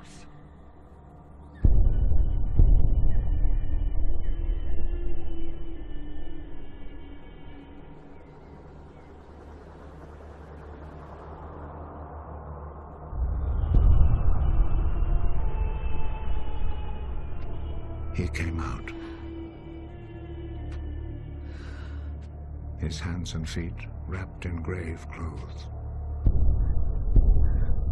and with a cloth round his face.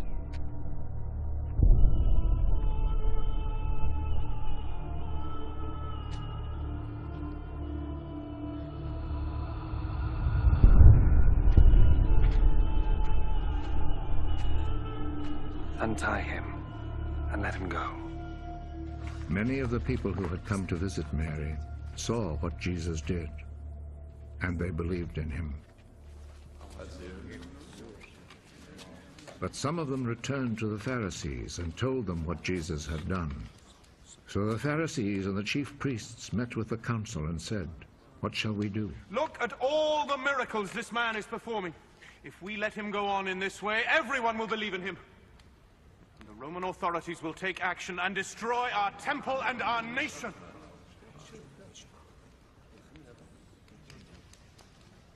One of them, named Caiaphas, who was high priest that year, said, What fools you are! Don't you realize that it is better for you to have let one man die for the people, instead of having the whole nation destroyed? Actually, he did not say this of his own accord. Rather, as he was high priest that year, he was prophesying that Jesus was going to die for the Jewish people, and not only for them, but also to bring together into one body all the scattered people of God. From that day on, the Jewish authorities made plans to kill Jesus. So Jesus did not travel openly in Judea, but left and went to a place near the desert, to a town named Ephraim, where he stayed with his disciples. The time for the Passover festival was near, and many people went up from the country to Jerusalem to perform the ritual of purification before the festival. They were looking for Jesus, and as they gathered in the temple, they asked one another, "What do you think? Surely he will not come to the festival, will he?" The chief priests and the Pharisees had given orders that if anyone knew where Jesus was, he must report it, so that they could arrest him.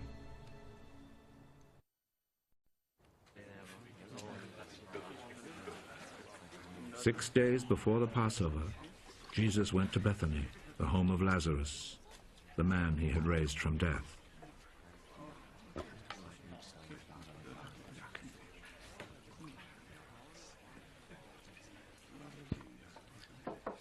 They prepared a dinner for him there, which Martha helped serve. Lazarus was one of those who were sitting at the table with Jesus.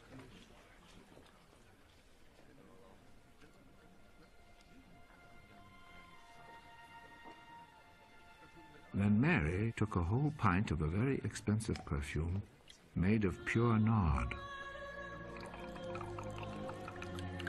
poured it on Jesus' feet, and wiped them with her hair. The sweet smell of the perfume filled the whole house. One of Jesus' disciples, Judas Iscariot, the one who was going to betray him, said, "Why wasn't this perfume sold for 300 silver coins? And the money given to the poor." He said this not because he cared about the poor, but because he was a thief. He carried the money bag and would help himself from it. Leave her alone. Let her keep what she has for the day of my burial. You will always have poor people with you, but you will not always have me.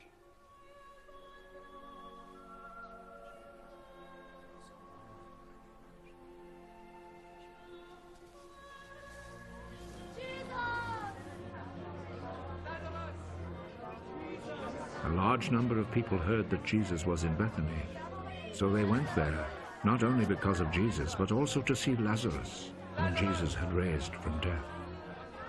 So the chief priests made plans to kill Lazarus too, because on his account many Jews were rejecting them and believing in Jesus.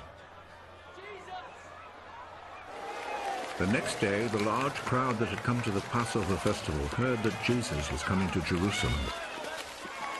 So they took branches of palm trees and went out to meet him, shouting, "Praise God! God bless him who comes in the name of the Lord. God bless the King of Israel." Jesus found a donkey and rode on it, just as the scripture says, "Do not be afraid, city of Zion. Here comes your king, riding on a young donkey."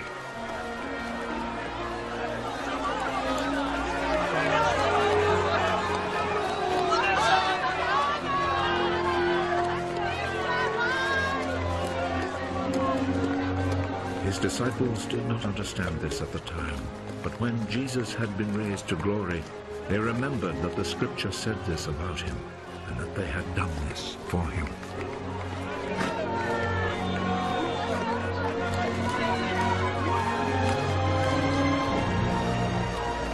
The people who had been with Jesus when he called Lazarus out of the grave and raised him from death had reported what had happened. That was why the crowd met him, because they heard he had performed this miracle.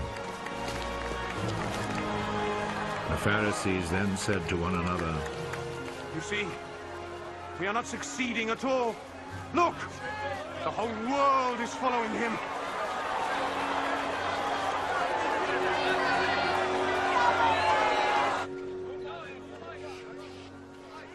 Some Greeks were among those who had gone to Jerusalem to worship during the festival. They went to Philip, he was from Bethesda in Galilee, and said, Sir, we want to see Jesus. Philip went and told Andrew, and the two of them went and told Jesus.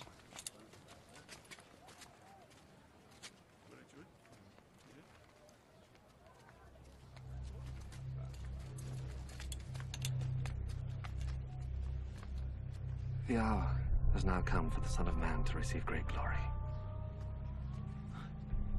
I'm telling you the truth. A grain of wheat remains no more than a single grain, unless it is dropped into the ground and dies.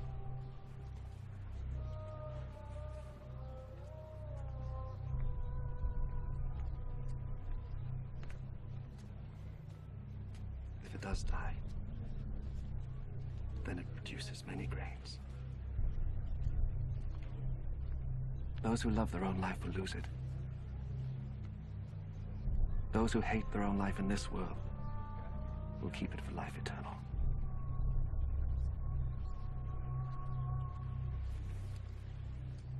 Whoever wants to serve me must follow me, so that my servant will be with me where I am, and my Father will honor anyone who serves me.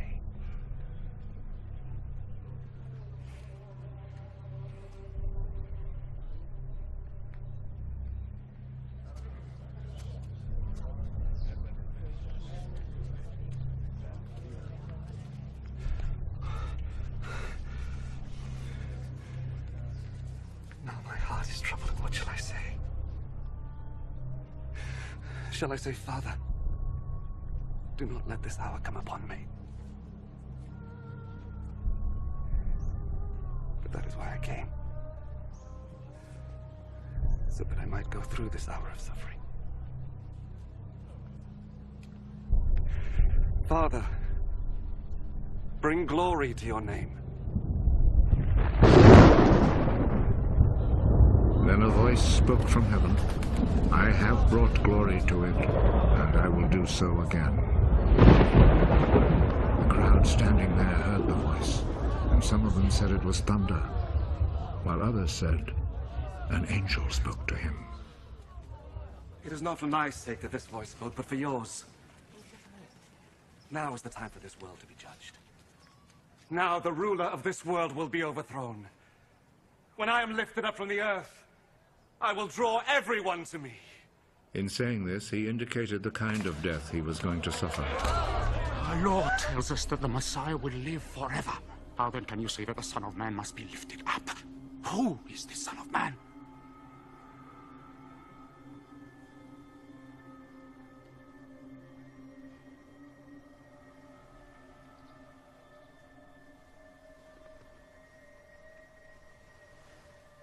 The light will be among you a little longer.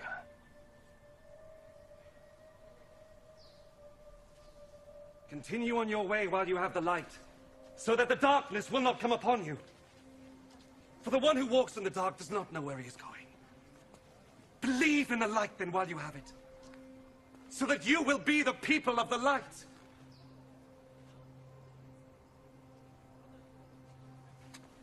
After Jesus said this, he went off and hid himself from them. Even though he had performed all these miracles in their presence, they did not believe in him, so that what the prophet Isaiah had said might come true. Lord, who believed the message we told? To whom did the Lord reveal his power? And so they were not able to believe, because Isaiah also said, God has blinded their eyes and closed their minds, so that their eyes would not see and their minds would not understand, and they would not turn to me, says God, for me to heal them. Isaiah said this because he saw Jesus' glory and spoke about him. Even then, many of the Jewish authorities believed in Jesus, but because of the Pharisees, they did not talk about it openly, so as not to be expelled from the synagogue. They loved human approval rather than the approval of God. Jesus said in a loud voice, Whoever believes in me believes not only in me, but also in him who sent me. Whoever sees me sees also him who sent me. I have come into the world as light, so that everyone who believes in me should not remain in the darkness. If people hear my message and do not obey it, I will not judge them.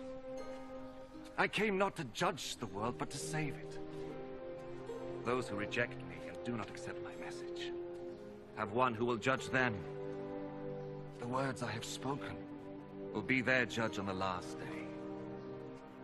This is true, because I have not spoken on my own authority, but the Father who sent me has commanded me what I must say and speak. And I know that his command brings eternal life. What I say, then, is what the Father has told me to say.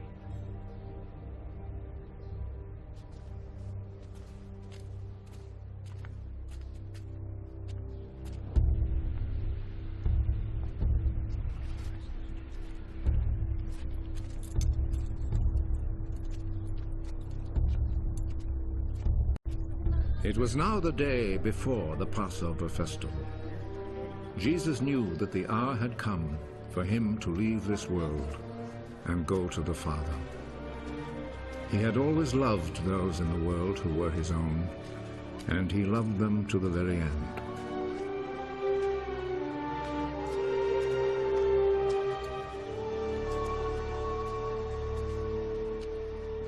Jesus and his disciples were at supper. The devil had already put into the heart of Judas, the son of Simon Iscariot, the thought of betraying Jesus. Jesus knew that the Father had given him complete power. He knew that he had come from God and was going to God.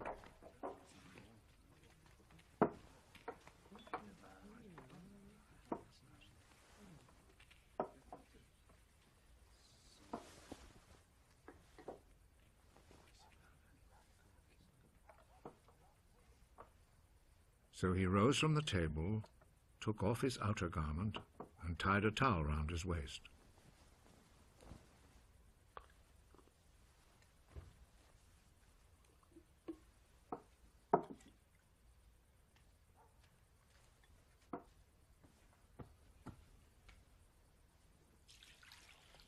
Then he poured some water into a wash basin and began to wash the disciples' feet and dry them with the towel around his waist.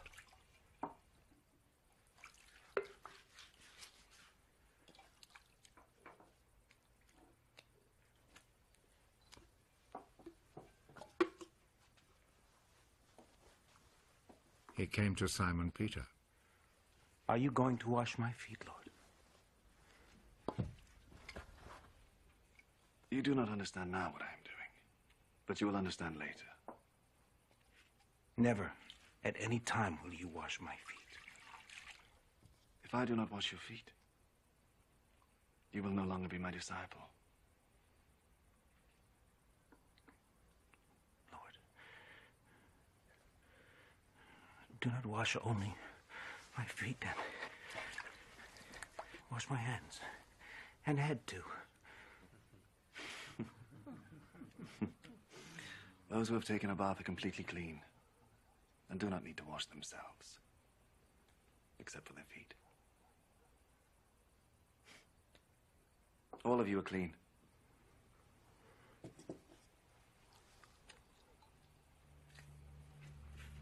except one. Jesus already knew who was going to betray him. That is why he said, "All of you except one are clean."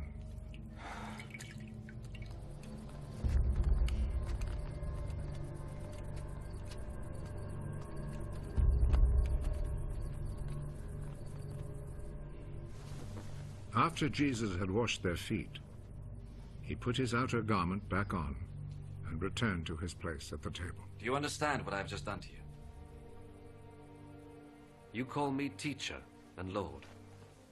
And it is right that you should do so, because that is what I am. I, your Lord and teacher, have just washed your feet. You then should wash one another's feet. I have set an example for you, so that you will do just what I have done for you. I am telling you the truth. No slaves are greater than their master, and no messengers are greater than the one who sent them. Now that you know this truth, how happy you will be if you put it into practice.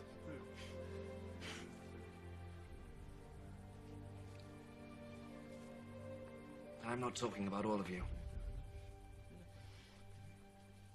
I know those I have chosen.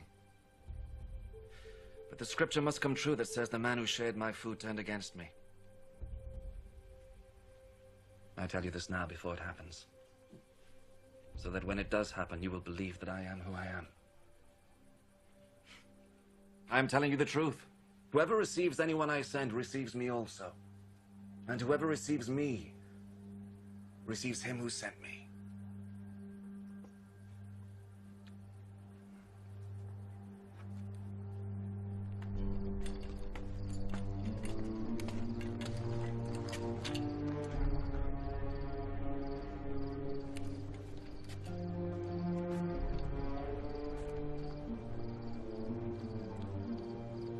After Jesus had said this, he was deeply troubled and declared openly, I am telling you the truth. One of you is going to betray me.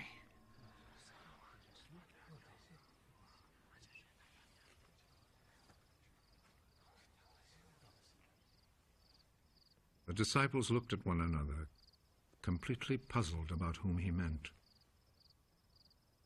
One of the disciples, the one whom Jesus loved, was sitting next to Jesus. Simon Peter motioned to him. Ask him whom he is talking about. So that disciple moved closer to Jesus' side. Who is it, Lord?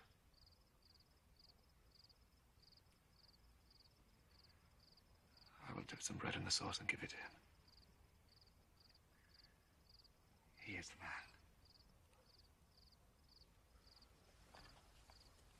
So he took a piece of bread, dipped it, and gave it to Judas, the son of Simon Iscariot.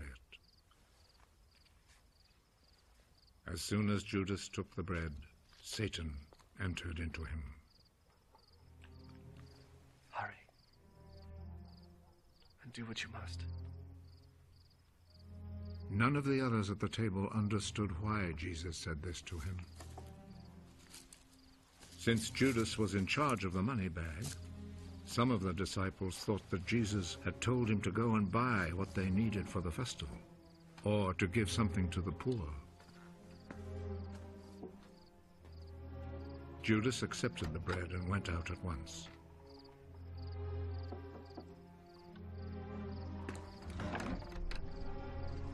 It was night.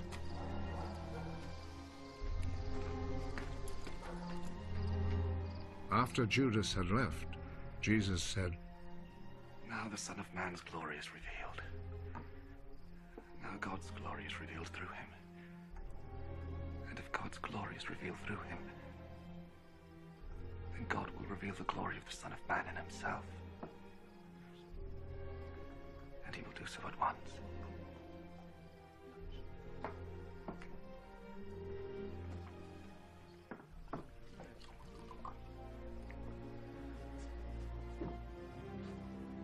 My children, I shall not be with you very much longer. You will look for me, but I tell you now, what I told the Jewish authorities. You cannot go where I am going.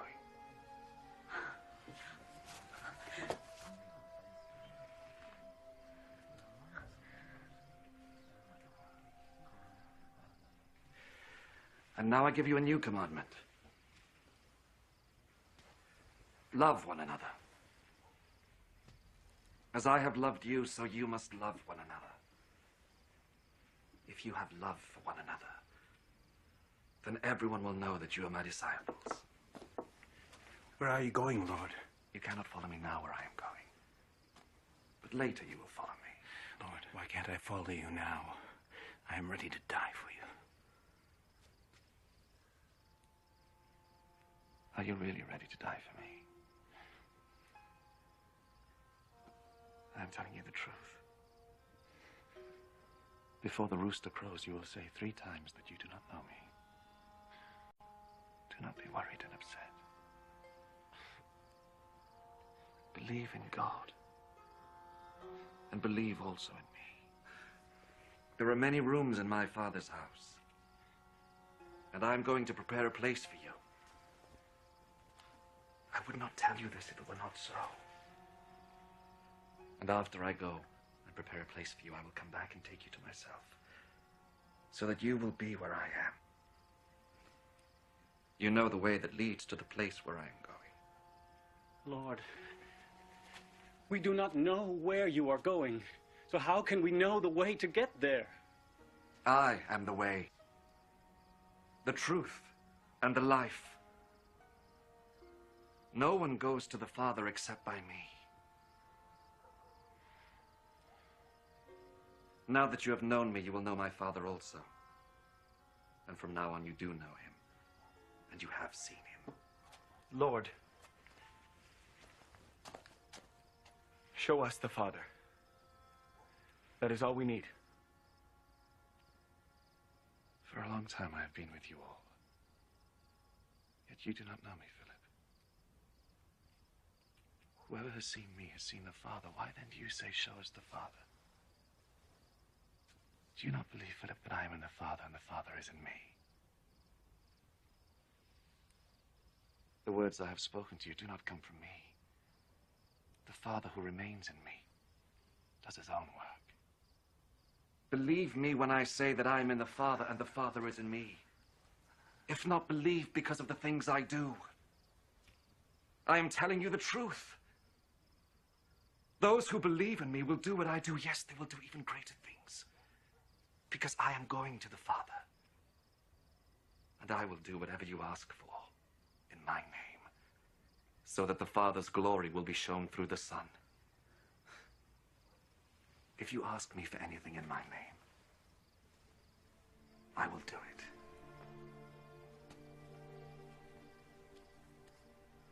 If you love me, you will obey my commandments. I will ask the Father, and he will give you another helper, who will stay with you forever. He is the Spirit who reveals the truth about God. The world cannot receive him, because it cannot see him or know him. But you know him, because he remains with you and is in you. When I go, you will not be left all alone. I will come back to you. In a little while, the world will see me no more. But you will see me. And because I live, you also will live. When that day comes, you will know that I am in my Father and that you are in me, just as I am in you. Those who accept my commandments and obey them are the ones who love me. My Father will love those who love me. I too will love them and reveal myself to them. Judas, not Judas Iscariot, said, Lord, how can it be that you will reveal yourself to us and not to the world? Those who love me will obey my teaching. My Father will love them, and my Father and I will come to them and live with them. Those who do not love me do not obey my teaching. And the teaching you have heard is not mine, but comes from the Father who sent me. I have told you this while I'm still with you.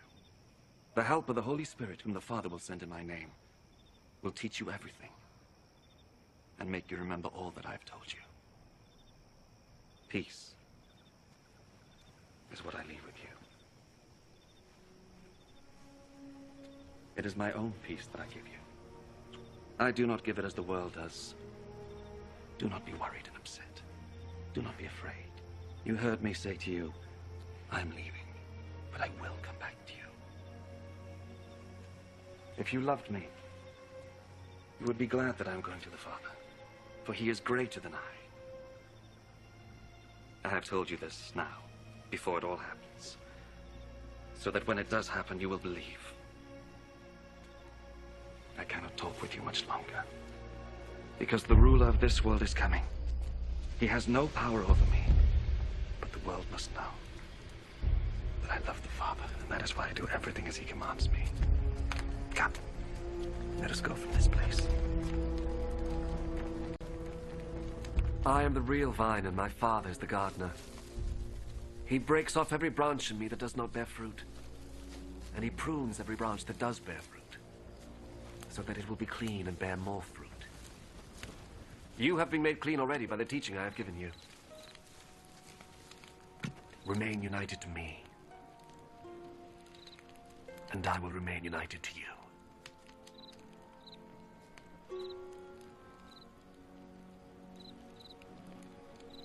A branch cannot bear fruit by itself. It can do so only if it remains in the vine. In the same way, you cannot bear fruit unless you remain in me. I am the vine, and you are the branches. Those who remain in me and I in them will bear much fruit, for you can do nothing without me. Those who do not remain in me are thrown out like a branch and dry up.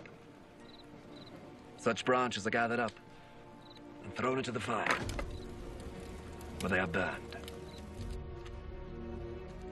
If you remain in me and my words remain in you, then you will ask for anything you wish, and you shall have it. My Father's glory is shown by your bearing much fruit, and in this way you become my disciples. I love you, just as the Father loves me. Remain in my love. If you obey my commands, you will remain in my love, just as I have obeyed my Father's commands, and remain in his love. I have told you this, so that my joy may be in you, and that your joy may be complete. My commandment is this: love one another, just as I love you. The greatest love you can have for your friends is to give your life for them, and you are my friends, if you do what I command you. I do not call you servants any longer, because servants do not know what their master is doing. Instead, I call you friends, because I have told you everything I heard from my Father. You did not choose me. I chose you, and appointed you to go and bear much fruit. The kind of fruit that endures. And so, the Father will give you whatever you ask of him in my name.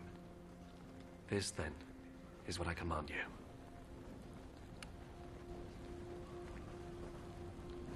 Love one another. If the world hates you, just remember that it has hated me first. If you belong to the world, then the world would love you as its own. But I chose you from this world, and you do not belong to it. That is why the world hates you. Remember what I told you. Slaves are not greater than their master. If people persecuted me, they will persecute you too. If they obeyed my teaching, they will obey yours too. But they will do all this to you because you are mine. For they do not know the one who sent me. They would not have been guilty of sin if I had not come and spoken to them. As it is, they no longer have any excuse for their sin. Whoever hates me hates my Father also. They would not have been guilty of sin if I had not done among them the things that no one else ever did.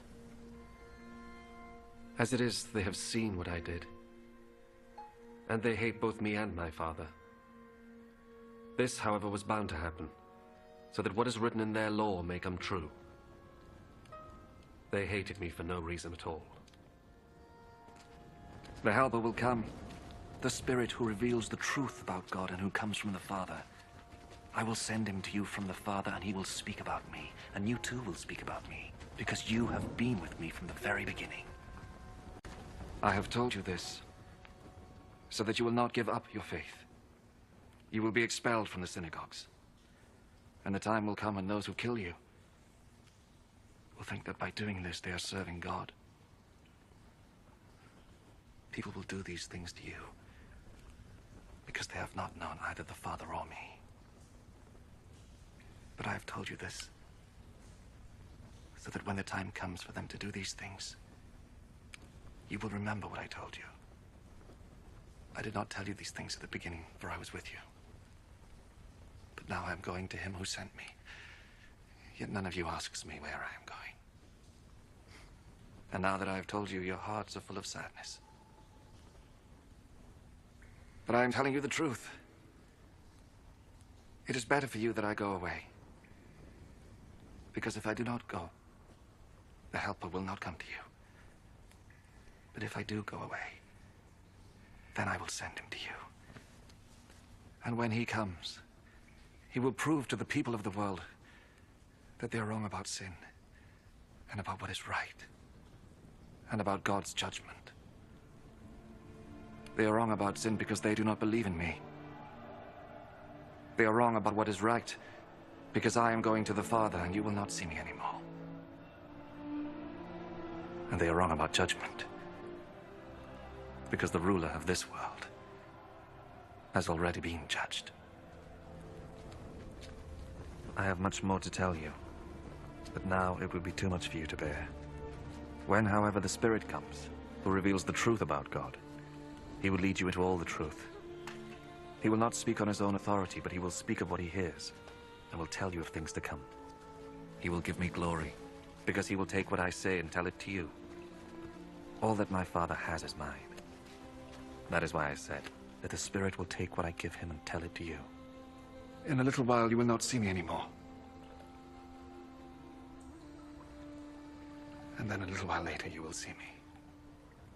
Some of his disciples asked among themselves, "What does this mean?" He tells us that in a little while we will not see him, and then a little while later we will see him.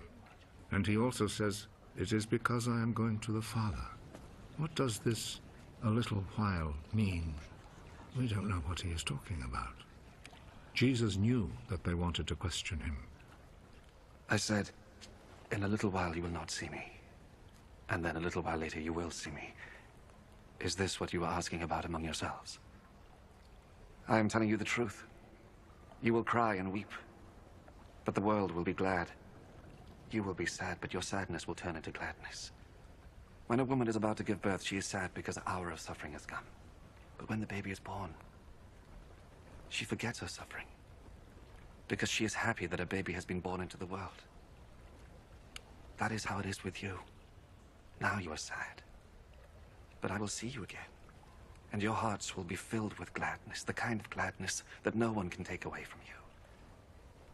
When that day comes, you will not ask me for anything. I am telling you the truth. The Father will give you whatever you ask of him in my name. Until now, you have not asked for anything in my name. Ask and you will receive, so that your happiness may be complete.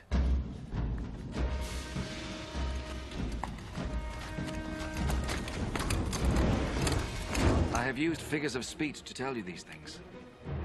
But the time will come when I will not use figures of speech, but will speak to you plainly about the Father. When that day comes, you will ask him in my name. And I do not say that I will ask him on your behalf, for the Father himself loves you. He loves you because you love me and have believed that I came from God. I did come from the Father, and I came into the world. And now I am leaving the world and going to the Father. Then his disciples said to him, "Now you are speaking plainly, without using figures of speech. We know now that you know everything. You do not need to have someone ask you questions. This makes us believe that you came from God." Do you believe now? The time is coming, it is already here, when all of you will be scattered, each of you to your own home. And I will be left all alone. But I am not really alone, because the Father is with me. I have told you this so that you will have peace by being united to me. The world will make you suffer, But be brave. I have defeated the world. After Jesus finished saying this, he looked up to heaven and said, Father, the hour has come. Give glory to your Son, so that the Son may give glory to you. For you gave him authority over all people, so that he might give eternal life to all those you gave him. And eternal life means to know you, the only true God, and to know Jesus Christ, whom you sent. I have shown your glory on earth. I have finished the work you gave me to do. Father, give me glory in your presence now, the same glory I had with you before the world was made. I have made you known to those you gave me out of the world. They belong to you, and you gave them to me. They have obeyed your word, and now they know that everything you gave me comes from you. I gave them the message that you gave me, and they received it. They know that it is true that I came from you, and they believe that you sent me. I pray for them. I do not pray for the world, but for those you gave me, for they belong to you.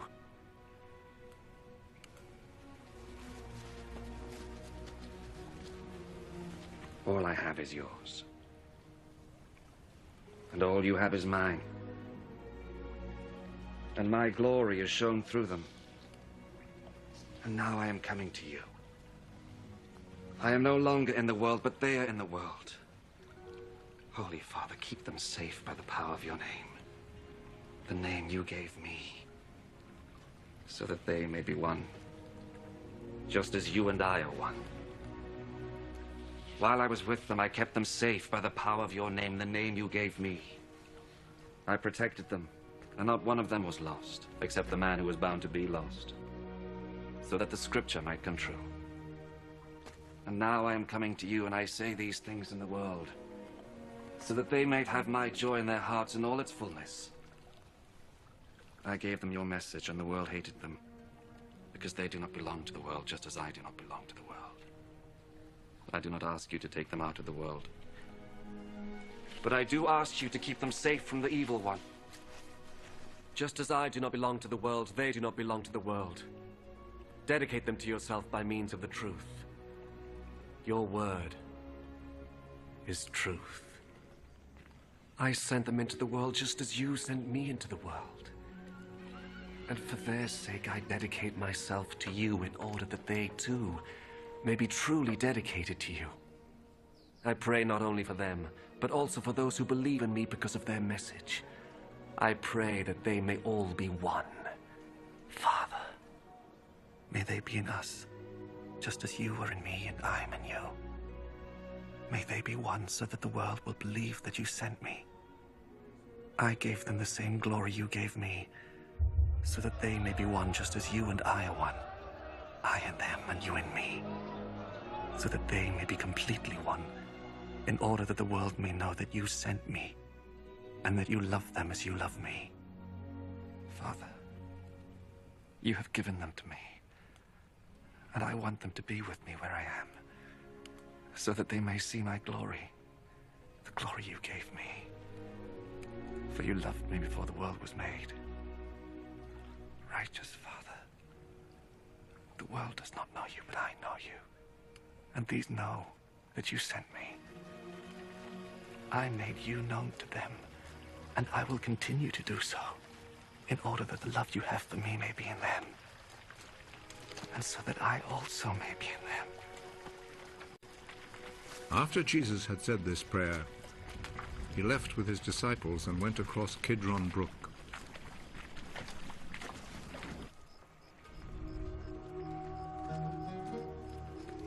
There was a garden in that place, and Jesus and his disciples went in.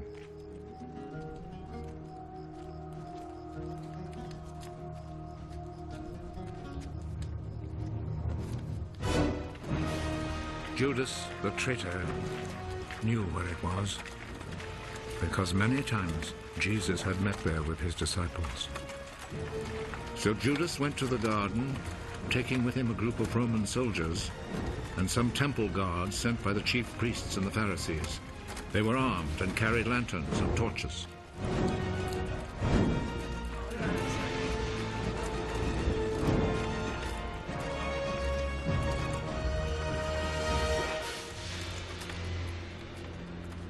Jesus knew everything that was going to happen to him, so he stepped forward and asked them, "Who is it you are looking for?" Jesus of Nazareth. Judas the traitor was standing there with them when Jesus said to them, "I am he."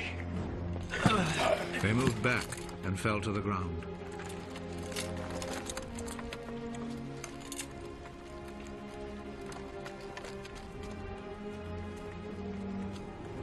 Again, Jesus asked them, "Who is it you are looking for?" Jesus of Nazareth. I have already told you that I am he. If then you are looking for me, let these others go. He said this so that what he had said might come true. "Father, I have not lost even one of those you gave me." Simon Peter, who had a sword, drew it and struck the high priest's slave, cutting off his right ear. The name of the slave was Malchus. Put your sword back in its place. Do you think that I will not drink the cup of suffering which my father has given me? Then the Roman soldiers, with their commanding officer and the Jewish guards, arrested Jesus, tied him up,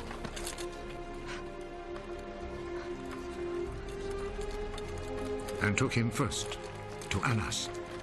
He was the father-in-law of Caiaphas, who was high priest that year. It was Caiaphas who had advised the Jewish authorities that it was better that one man should die for all the people.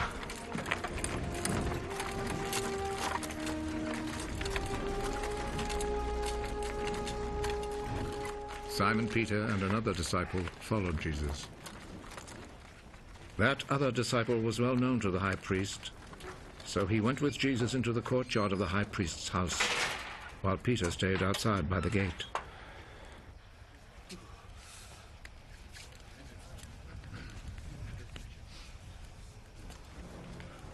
Then the other disciple went back out, spoke to the girl at the gate, and brought Peter inside. Aren't you also one of the disciples of that man? I'm not. It was cold, so the servants and guards had built a charcoal fire and were standing around it, warming themselves. So Peter went over and stood with them, warming himself. The high priest questioned Jesus about his disciples and about his teaching. Jesus answered, I've always spoken publicly to everyone. All my teaching was done in the synagogues and in the temple where all the people come together. I have never said anything in secret. Why then do you question me? Question the people who heard me. Ask them what I told them. They know what I said. How dare you talk like that to the high priest? If I have said anything wrong, tell everyone here what it was. But if I am right in what I have said, why do you hit me? Then Annas sent him, still tied up, to Caiaphas, the high priest. Peter was still standing there, keeping himself warm. So the others said to him, Aren't you also one of the disciples of that man? No, I am not. But Peter denied it. One of the high priest's slaves, a relative of the man whose ear Peter had cut off, spoke up. Didn't I see you with him in the garden? No. And at once, a rooster crowed.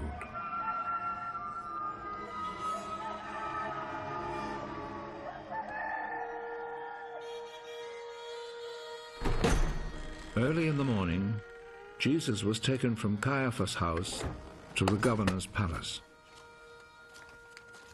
The Jewish authorities did not go inside the palace, for they wanted to keep themselves ritually clean in order to be able to eat the Passover meal. So Pilate went outside to them and asked, "What do you accuse this man of?" We would not have brought him to you if he had not committed a crime. "Then you yourselves take him and try him according to your own law." We are not allowed to put anyone to death.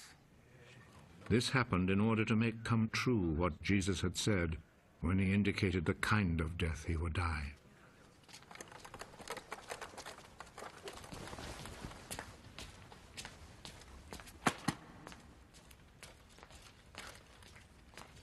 Pilate went back into the palace and called Jesus.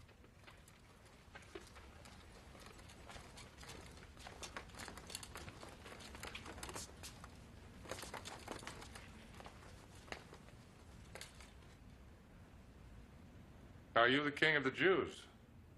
Does this question come from you? Or have others told you about me? Do you think I'm a Jew? It was your own people and the chief priests who handed you over to me. What have you done? My kingdom does not belong to this world. If my kingdom belonged to this world, my followers would fight to keep me from being handed over to the Jewish authorities. No. My kingdom does not belong here. Are you a king, then? You say that I am a king. I was born and came into the world for this one purpose: to speak about the truth. Whoever belongs to the truth listens to me. And what is truth?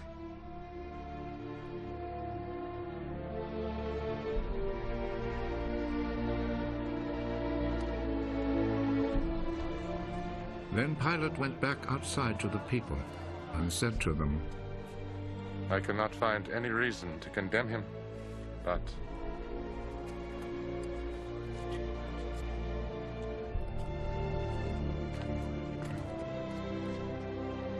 according to the custom you have, I always set free a prisoner for you during the Passover. Do you want me to set free for you the King of the Jews? They answered him with a shout. Give us Barabbas! Give us Barabbas!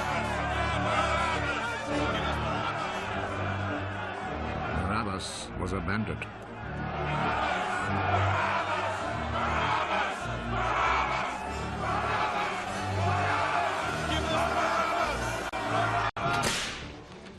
Then Pilate took Jesus and had him whipped. The soldiers made a crown out of thorny branches and put it on his head. Then they put a purple robe on him and came to him and said, Long live the King of the Jews. And they went up and slapped him.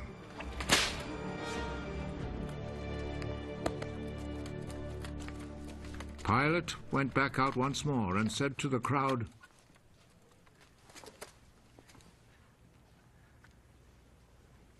Look, I will bring him out here to you to let you see that I cannot find any reason to condemn him. Look, here is the man. So Jesus came out, wearing the crown of thorns and the purple robe. Crucify him! Crucify him!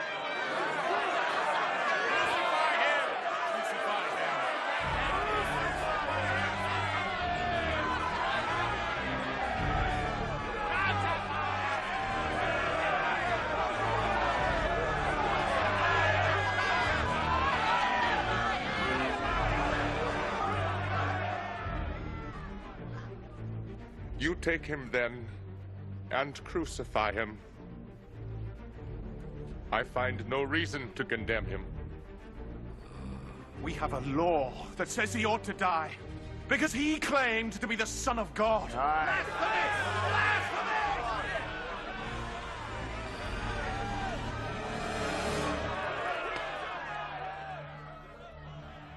When Pilate heard this, he was even more afraid.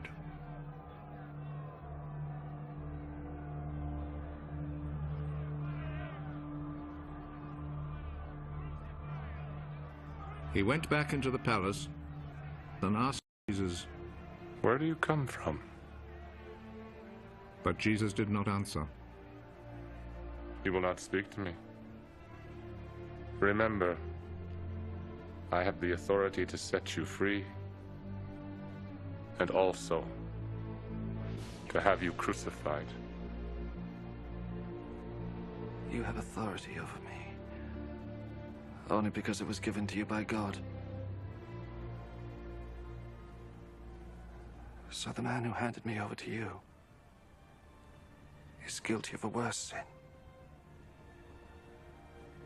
When Pilate heard this, he tried to find a way to set Jesus free. If you set him free, that means you are not the Emperor's friend.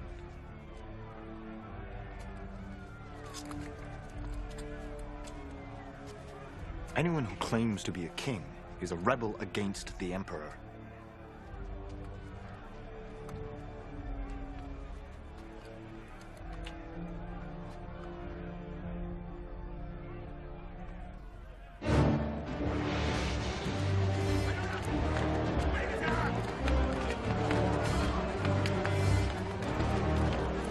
When Pilate heard these words, he took Jesus outside and sat down on the judge's seat in the place called the Stone Pavement.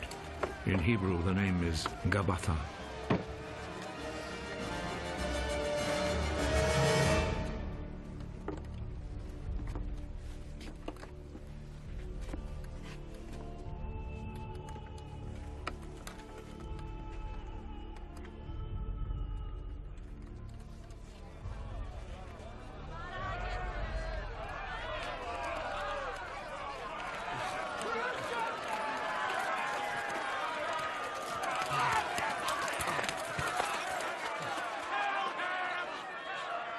It was then almost noon of the day before the Passover. Pilate said to the people, "Here is your king." Kill him.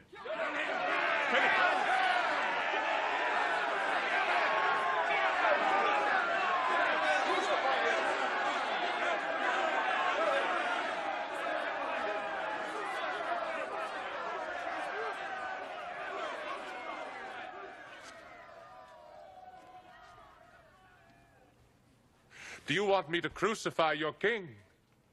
The only king we have is the Emperor. Then Pilate handed Jesus over to them to be crucified.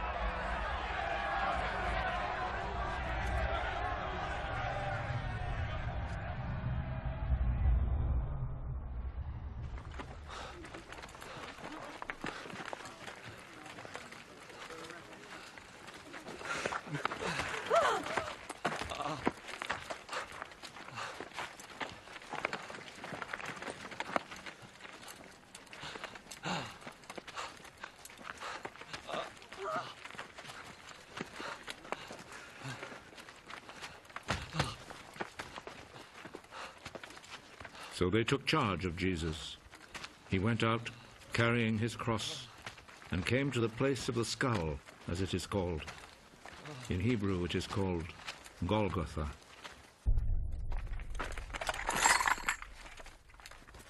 There they crucified him, and they also crucified two other men, one on each side, with Jesus between them.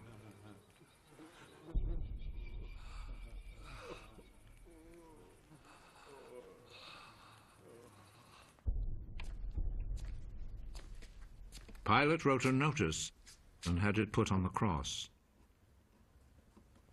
Jesus of Nazareth, the King of the Jews, is what he wrote.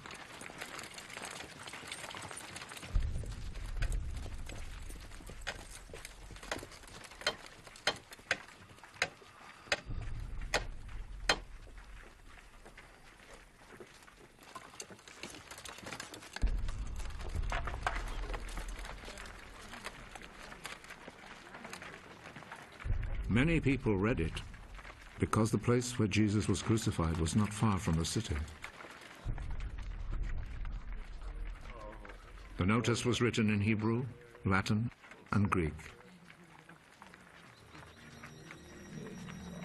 The chief priests said to Pilate, "Do not write the King of the Jews, but rather..." This man said, "I am the king of the Jews." What I have written stays written.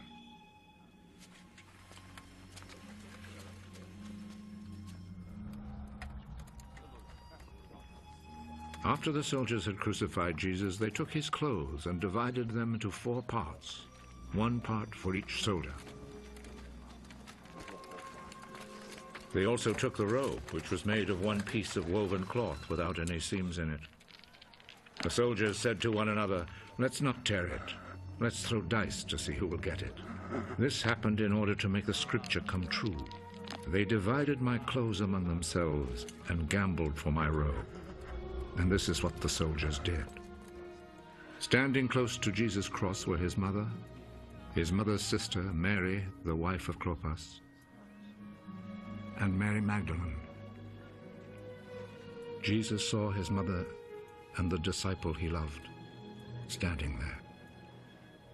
He is your son. Then he said to the disciple, She is your mother. From that time, the disciple took her to live in his home. Jesus knew that by now everything had been completed. And in order to make the scripture come true, he said,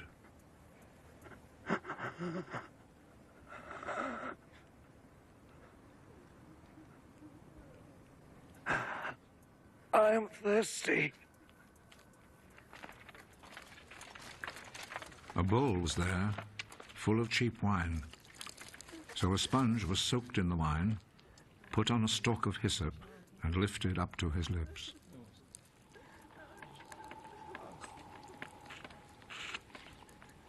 Jesus drank the wine.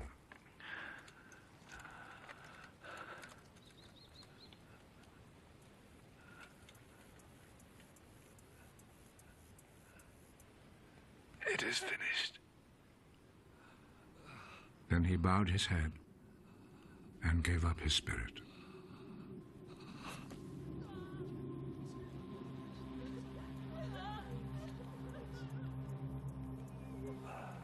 Then the Jewish authorities asked Pilate to allow them to break the legs of the men who had been crucified and to take the bodies down from the crosses. They requested this because it was Friday, and they did not want the bodies to stay on the crosses on the Sabbath, since the coming Sabbath was especially holy.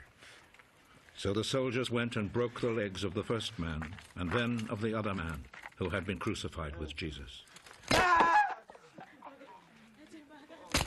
But when they came to Jesus, they saw that he was already dead, so they did not break his legs. One of the soldiers, however, plunged his spear into Jesus' side.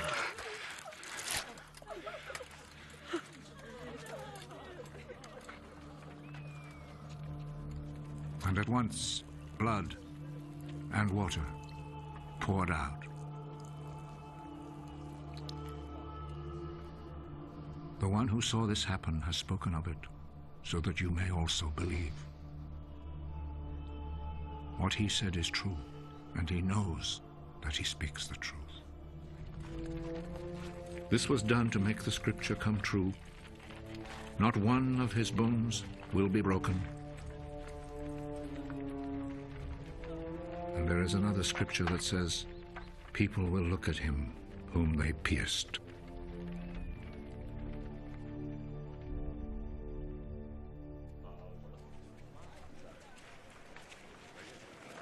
After this, Joseph, who was from the town of Arimathea, asked Pilate if he could take Jesus' body.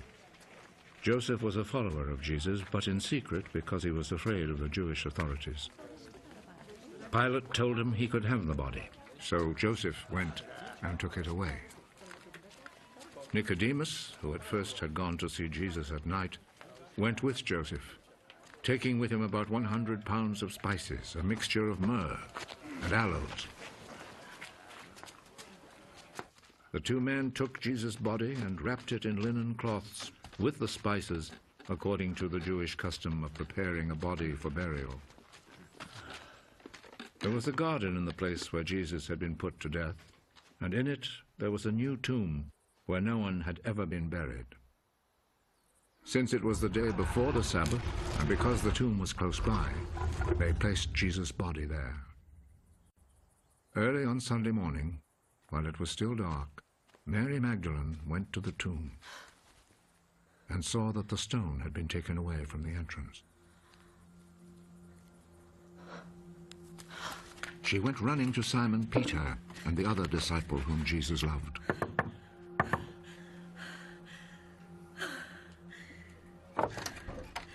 They have taken the Lord from the tomb, and we don't know where they have put him. Then Peter and the other disciple went to the tomb. The two of them were running, but the other disciple ran faster than Peter and reached the tomb first.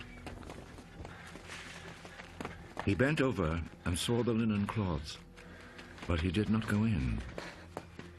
Behind him came Simon Peter, and he went straight into the tomb.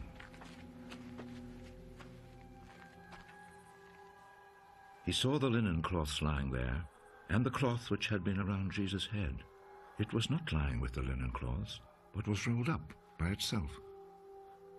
Then the other disciple, who had reached the tomb first, also went in. He saw and believed. They still did not understand the scripture which said that he must rise from death. Then the disciples went back home. Mary stood crying outside the tomb. While she was still crying, she bent over and looked in the tomb.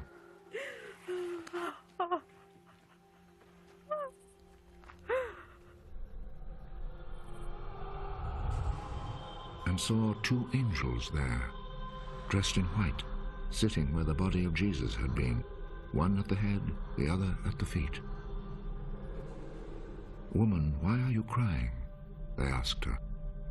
They have taken my Lord away, and I do not know where they have put him. Then she turned around and saw Jesus standing there. But she did not know that it was Jesus. Woman, why are you crying? Who was it that you were looking for? She thought he was the gardener, so she said to him, If you took him away, sir, tell me where you have put him, and I will go and get him.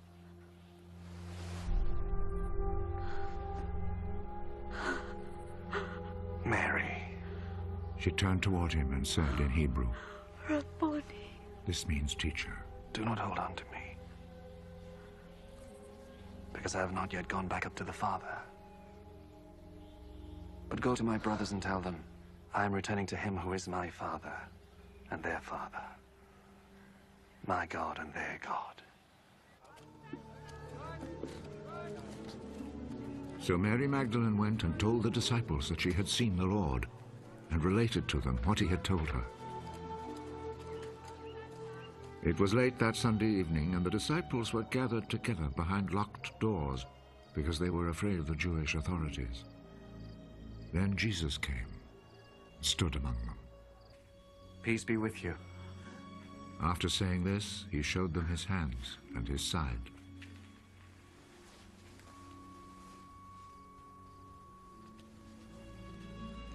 The disciples were filled with joy at seeing the Lord. Jesus said to them again, Peace be with you. As the Father sent me, so I send you.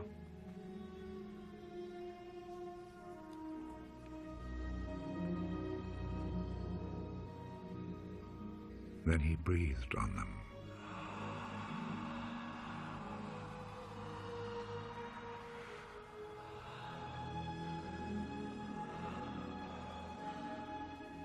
Receive the Holy Spirit. If you forgive people's sins, they are forgiven. If you do not forgive them, they are not forgiven.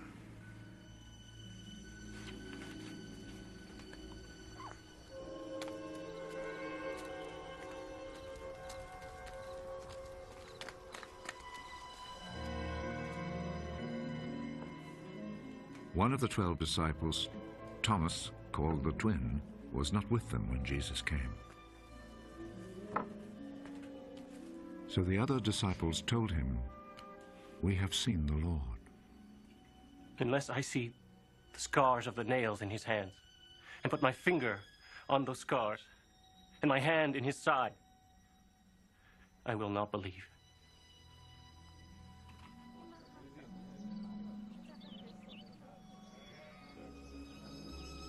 A week later, the disciples were together again indoors, and Thomas was with them. The doors were locked, but Jesus came and stood among them.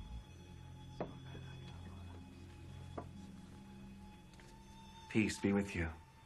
Put your finger here and look at my hands. Then reach out your hand and put it in my side. Stop your doubting and believe. My Lord and my God.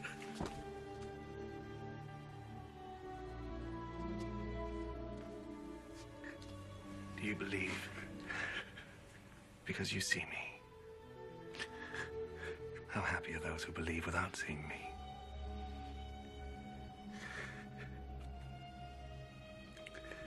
In his disciples' presence, Jesus performed many other miracles which are not written down in this book.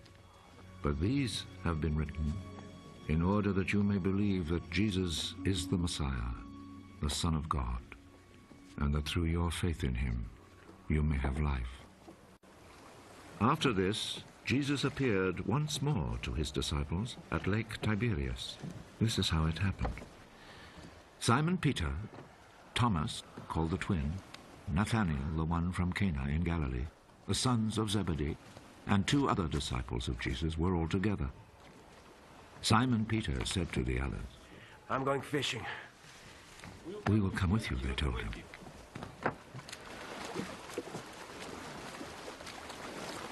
So they went out in a boat, but all that night they did not catch a thing.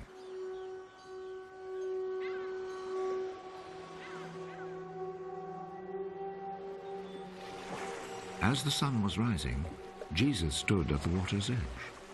But the disciples did not know that it was Jesus. Young men, haven't you caught anything? Not a thing! Throw your net out on the right side of the boat, and you will catch some.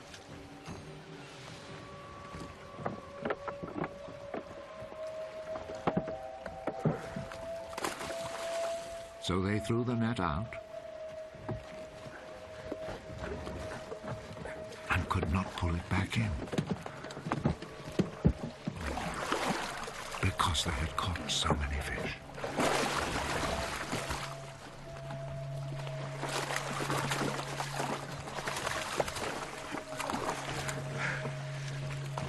The disciple whom Jesus loved said to Peter, "It is the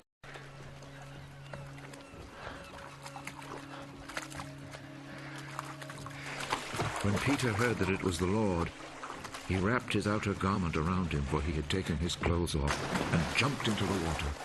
The other disciples came to shore in the boat, pulling the net full of fish. They were not very far from land, about 100 yards away.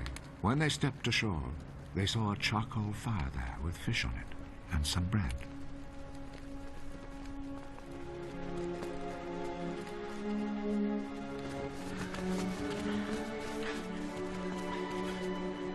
Bring some of the fish you've just caught. Simon Peter went aboard and dragged the net ashore full of big fish, 153 in all. Even though there were so many, still the net did not tear. Come and eat. None of the disciples dared ask him, "Who are you?" because they knew it was the Lord. So Jesus went over, took the bread, and gave it to them. He did the same with the fish. This, then, was the 3rd time Jesus appeared to his disciples after he was raised from death. After they had eaten, Jesus said to Simon Peter, Simon, son of John, do you love me more than these others do?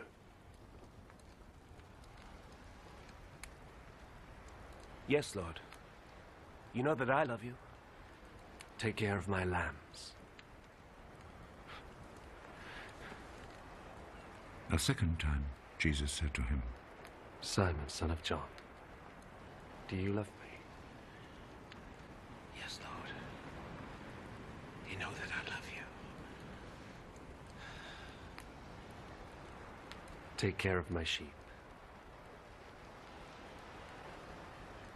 A third time, Jesus said, Simon, son of John, do you love me?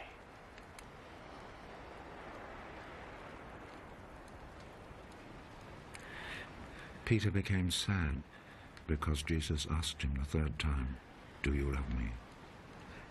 And so he said to him, Lord,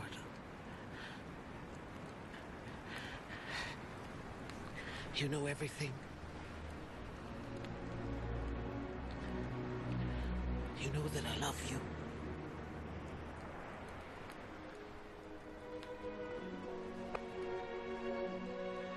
Take care of my sheep.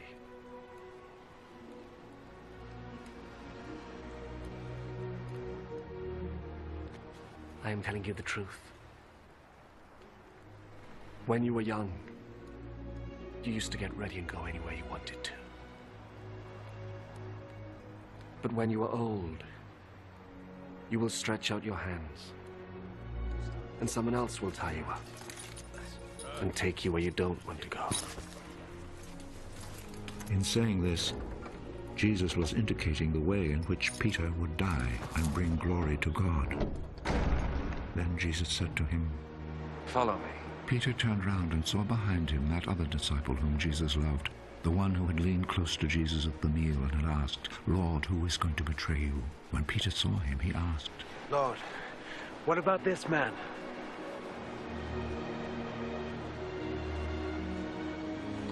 I want him to live until I come. What is that to you? Follow me. So a report spread among the followers of Jesus that this disciple would not die. But Jesus did not say he would not die. He said, if I want him to live until I come, what is that to you? He is the disciple who spoke of these things, the one who also wrote them down. And we know that what he said is true. Now there are many other things that Jesus did. If they were all written down one by one, I suppose that the whole world could not hold the books that would be written.